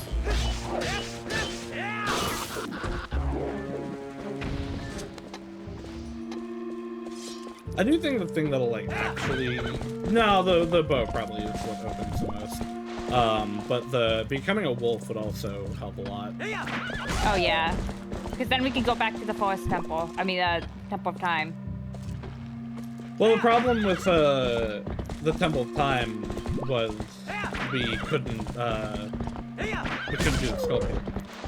Yeah, and if we can switch between dog Right, and right, human. yes, you were correct, yes. I mean, there's also, it might have, because of the progression that we've got, I might be able to, like,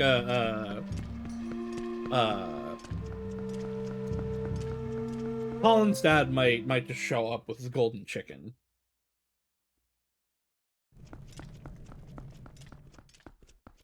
Agatha, I got another bug for you. I love that they put Agatha in Hyrule Warriors. Hey, get that.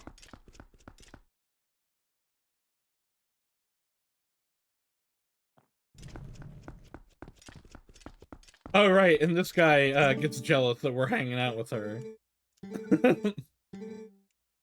Well, he never even talks to her, so... Yeah, I know. He's one of those.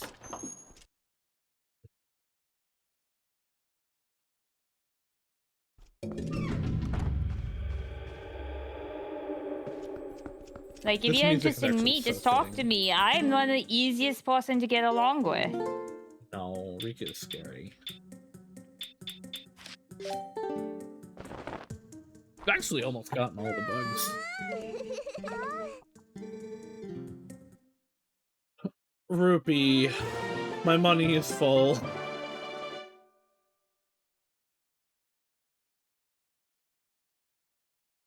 Also, becoming wolf every Poe. Yeah. Well, we need to finish off a Poe. We found a lot of. The wolf. I think like Otto has that. No, he doesn't. That's a prompt, not an actual move. Finisher is a prompt. I believe the wolf has it automatically. The wolf kid is different. But I could be wrong. We haven't been a wolf in a fair bit of time. Remember when you were fighting the wolf and it would have really helped?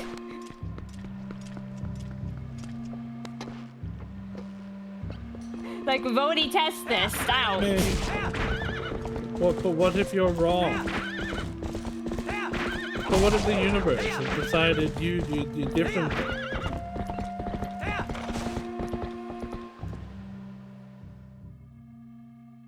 Like, man, Finisher is such a good move in this game. Well, it's almost like it was designed around it. Yeah. That's why it's so hard to miss the first one. You can't miss it. It is required. It stands in the way if you go into the forest temple. Nope. Nope. I'm silly and stupid.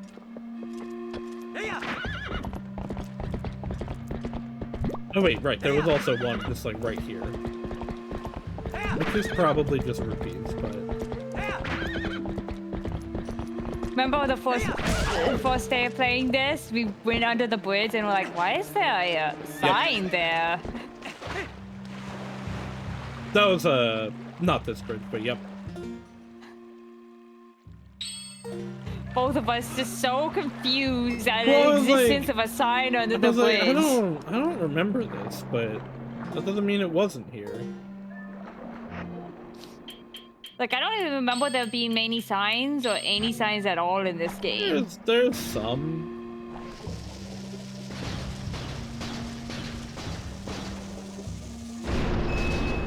Yeah, it's just money.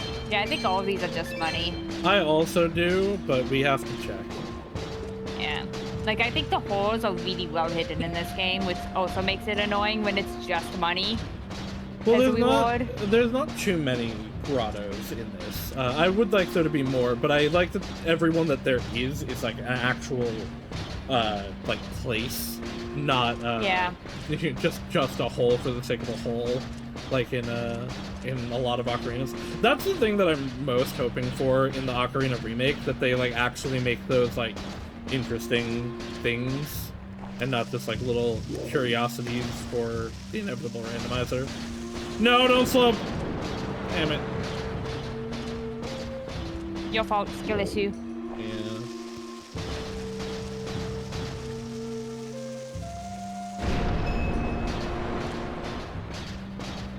Alright, you know what? Let's actually just go to Kakariko first. Because that is more likely to be I think doing rocks would be later. Yeah. I just like, we saw it and I had the bombs, so I was thinking about it, but...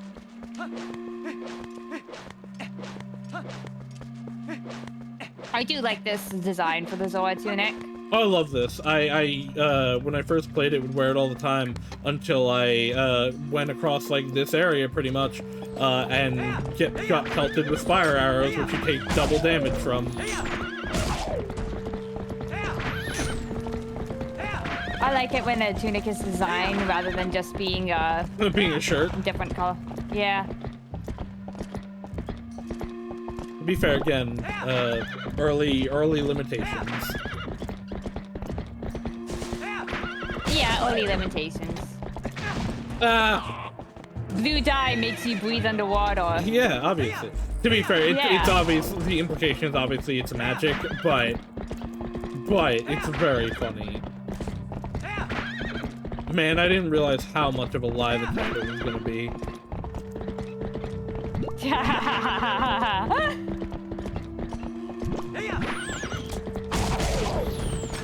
Next title is just like, I'm not gonna say anything, so we're not lying.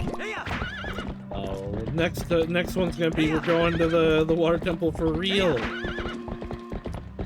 Yeah, we get one arrow. Going to water temple for real. We waste the arrow gone. Well, we gotta leave. We're out of arrows, unfortunately, aren't the thing that'll help us. Like, obviously, we need them too, but gotta get that bow. Which also is probably in like 3 spots because of the progressive system. It's actually kind of quite unlucky. We gotta do the Hawkeye mask thing. I don't have an issue with that. I can do that. Once we have the bow, like, all that's fine. I've done it without the Hawkeye.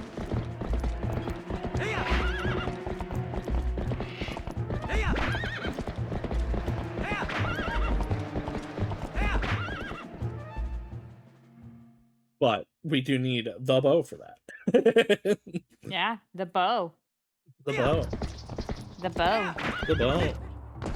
I wish they would just open that door. Well, they do. We haven't gotten to that point yet. All these doors open. We just haven't hit that section yet.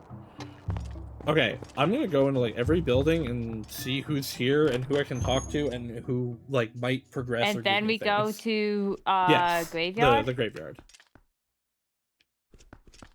Okay, this was just a bug. We already got this bug. Bug. We might actually also be able to progress something by going below.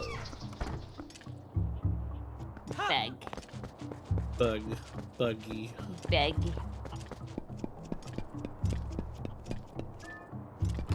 Beg. Beg.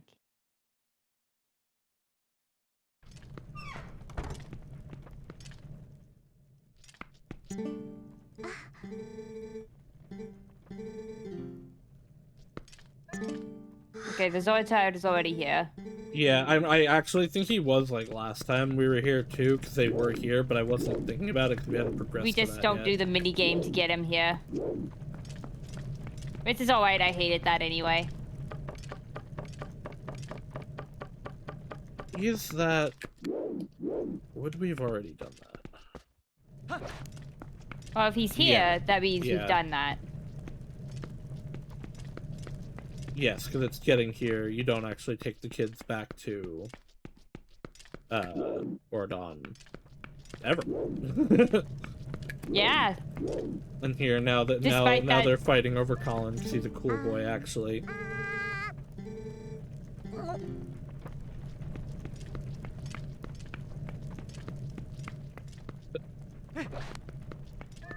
I wish we could see this place in its prime.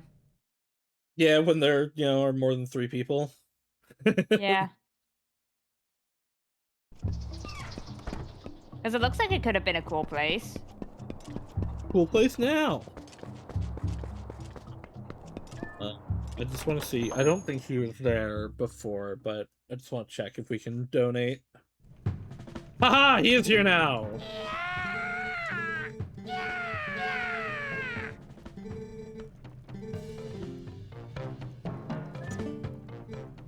$500 rupees, I got that.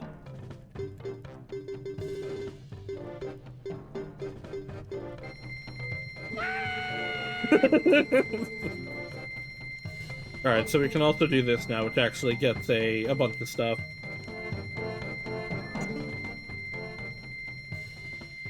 Okay, we need many more for, to actually buy the shop. Okay, so the bridge is up. We can do... I'm gonna go check the graveyard first, but we can now also do the water delivery. And yes. the yes. pond. All the things, but that is another option that we have now. And the underground. And the underground.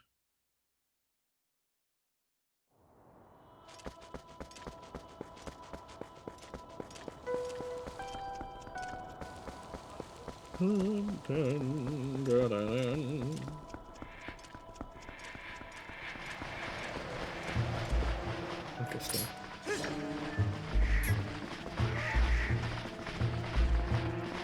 Wasn't there another way in and out of that area anyway? You can unlock a thing once you're down there, or once you're in there, but it is only an exit.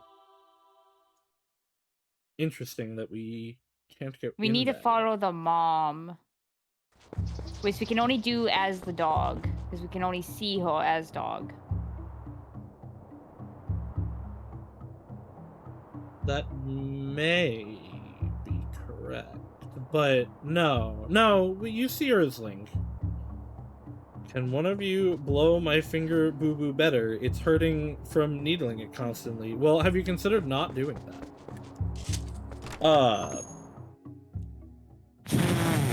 There. That was surprisingly, like, not as awful as it could have been. Hi, Elia. You don't remember anything.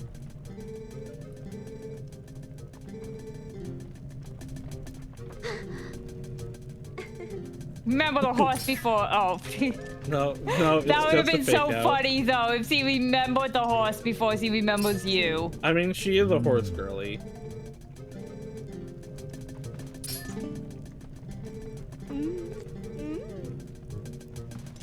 Honestly, why don't we just bring them home? Because it probably would help Ilya better to be in a familiar place. It's safer here, is the main reason.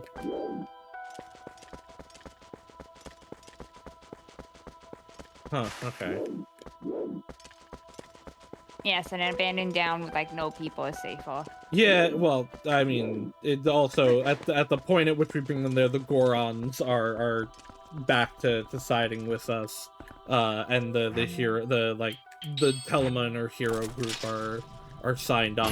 Like, I understand, like, if it's saying, like, it's too dangerous, the trip is too dangerous. Yes, I mean, that is also part of it, but like Ronaldo is here. Like, there are also supposed to be more people that are, like, still here.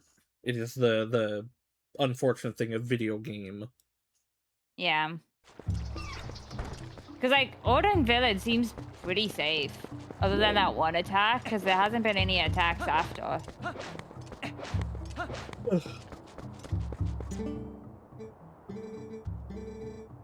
Alright, give me your water. I hate this part. I remember the first time I did this, and it was around Christmas time, and I was playing this, and things were getting set up, and then my sister unplugged the Wii right as I finished it. I'm unplugging your Wii right now. No.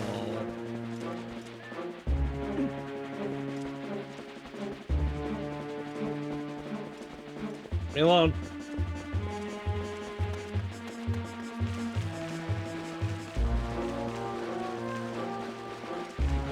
Leave me alone.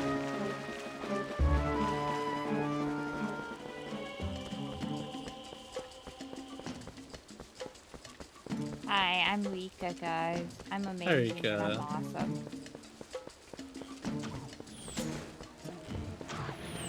Hopes trivia game was fun.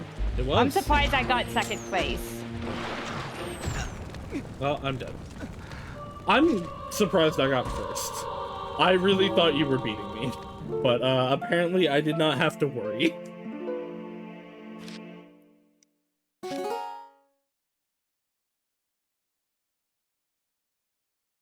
If I didn't doubt myself enough, I probably would have. Well, there gotten more points. There were a few where, like, it was really a 50-50, and I chose the wrong one. I think it did help that I got a bunch of the UMA points. And then I think I got, like, I think I got all of the Inazuma 11 ones right, actually.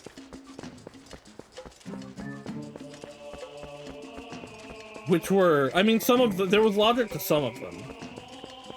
But some of them were also just, guesses.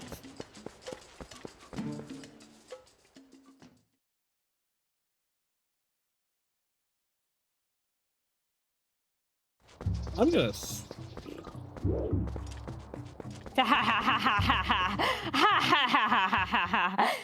I thought about getting Epona too. You need to get... You haven't done the, pond. What do you mean by the pond? The, Lake Odon, or whatever it's called. The puddle. Oh, yeah. Is there actually an item in it, or is it just rupees, though? Because I do remember, right, we went in there, and then I was like, oh, right. Did I not do that, though? Because I could have sold the bombs.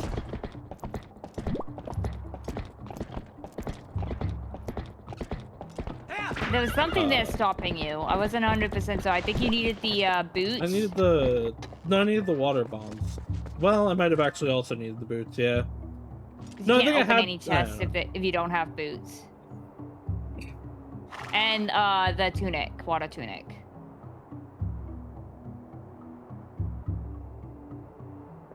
Dolphin, where are you? There you are.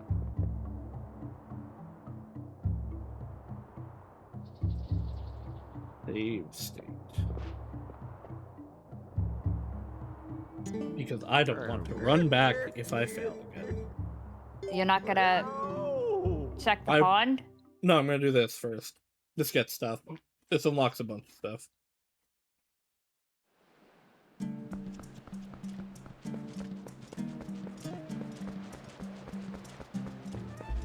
Bum bum bum. Bum bum bum. You want to change your tunic so then you're not getting killed? Thinking about it. I was thinking about it.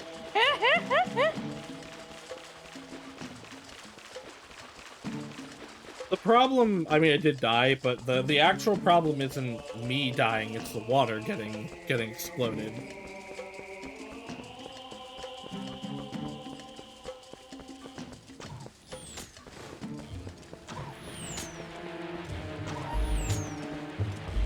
Because the arrows aren't the problem. The birds aren't even that much of a problem. It's these fucking spinny boys.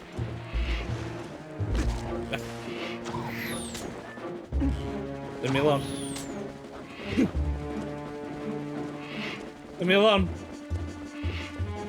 Right, and then you have to throw it on him, which can fuck up.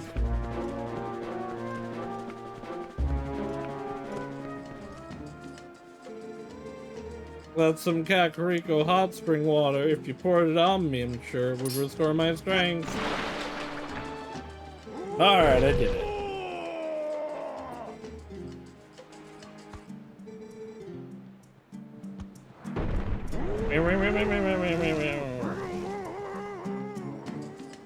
There he goes.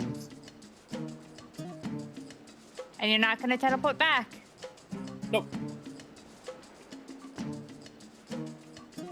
No, this opens the, well, I mean, it opens the shop. Check the pond. No, it's fine. It's fine. We're gonna need to just go back there anyway. And yeah, okay, it gets an item, but just another postal. This also opens a bunch of, or at least one pathway. I believe gets at least one other item.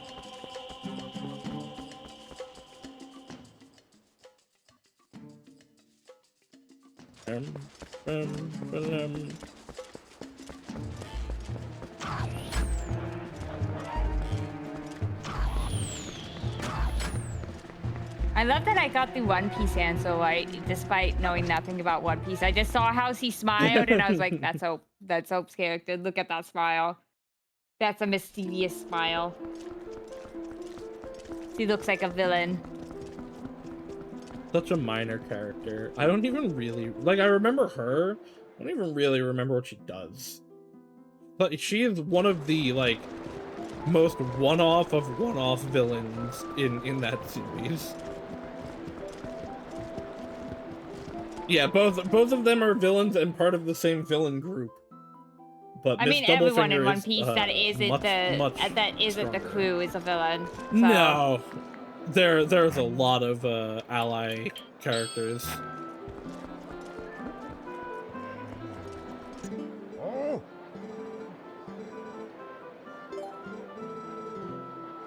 I don't have enough money for chicken nugget.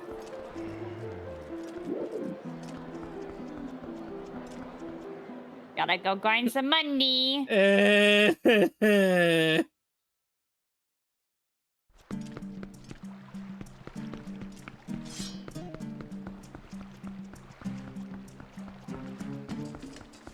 okay, Hope. You can like your deeply obscure characters. It's fine.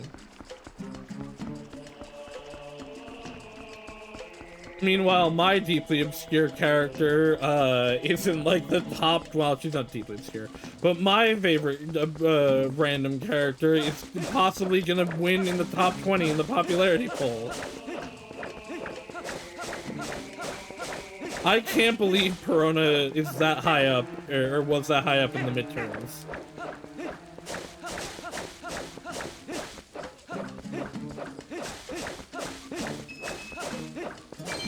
You got 1 ruby. I got 2. 2 ruby.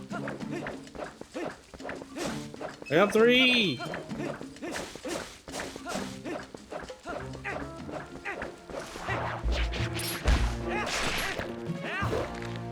I don't remember her being annoying. That's crazy. To be fair, again, I don't really remember... I don't remember a lot of the stuff that happens, like, between, getting to... Between Reverse Mountain and getting to, Chopper's Island, and then... between Chopper's Island and getting to Alabasta. I guess I do remember Little Garden now that I've actually read it. After we do this task, you want to end it for the day? Yeah, that's fine.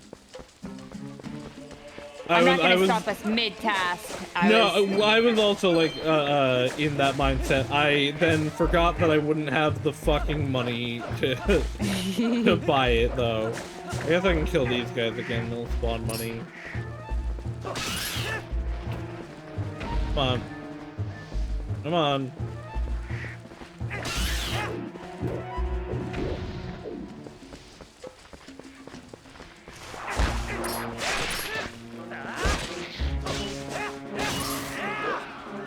Rika's sleepy. I'm not sleepy, my throat hurting. Honestly, me too, and I'm hungry, and I'm sleepy. I also gotta build a grill. Alright, sure. Excuses. Outside, in the heat.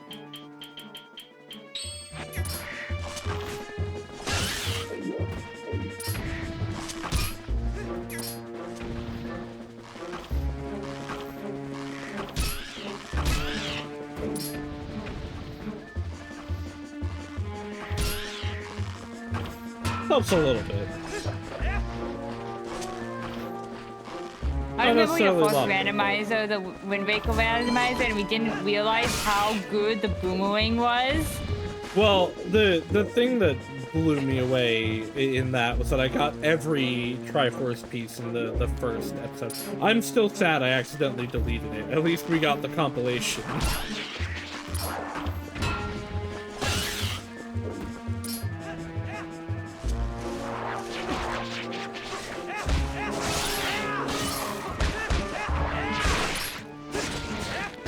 Rika Pokemon, very, very pretty lady. Rude. I didn't say you're not. I'm just specifying the one I'm talking about. The only Rika that should ever be talked about is me. Incorrect. There are many good Rikas. I'm the best Rika. You're in the top percentile of Rikas. I'm the best Rika. Just like Rattata. I'm gonna beat you up. You can try. I can beat up any other Rika. That's definitely not true. I think it's true. What just jump? I genuinely don't remember how to get to that chest.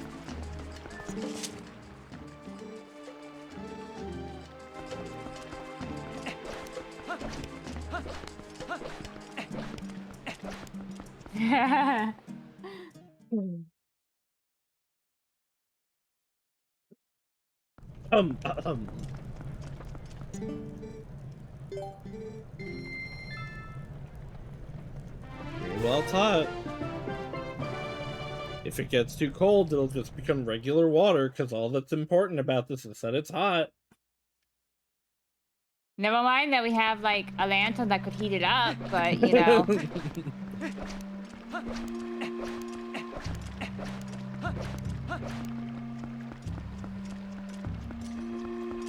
Listen, I think Rika Pokemon should be added to anything Pokemon related.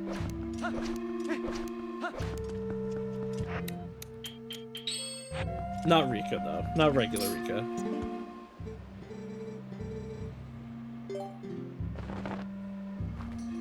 There you go. I'm glad you just talk to them now instead of having to hold it out to them. Because a lot of times with potions, it's like, oh, you... and you're like, no!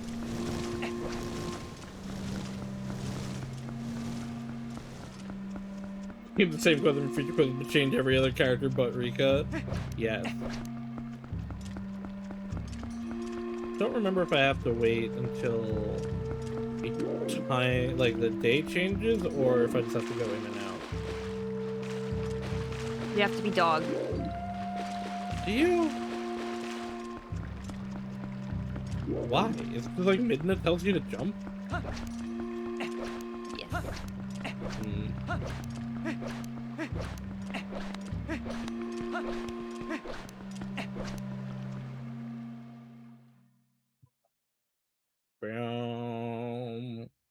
Bum, bum, bum, bum, bum, bum, bum.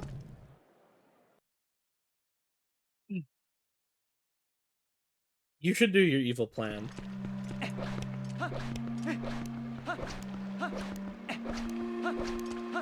Every evil plan is evil enough if it's to be done. Every evil plan is evil enough and should be done. Yes. Alright, we can stop here, and surely when we come back next week, he will have dug that out, probably. Rika, what are you doing this week? Well, tonight I have a D&D game, so I'm gonna be streaming that. Hell yeah. I hope you enjoy it. I will be back tomorrow, probably. I'm gonna destroy you, Hope, if you do that. I mean, hey, you said he should do it. It's not evil enough, so it shouldn't be done. Yeah, I shall hopefully be back tomorrow if I get Monokemia back up to where we were, which I should be able to, but we'll see if I have the desire to. But yes, for now, thank you all for watching. I shall see you all again in the future. Bye-bye now. Rika, say goodbye. Bye-bye! Eat good food, everyone! Bye-bye!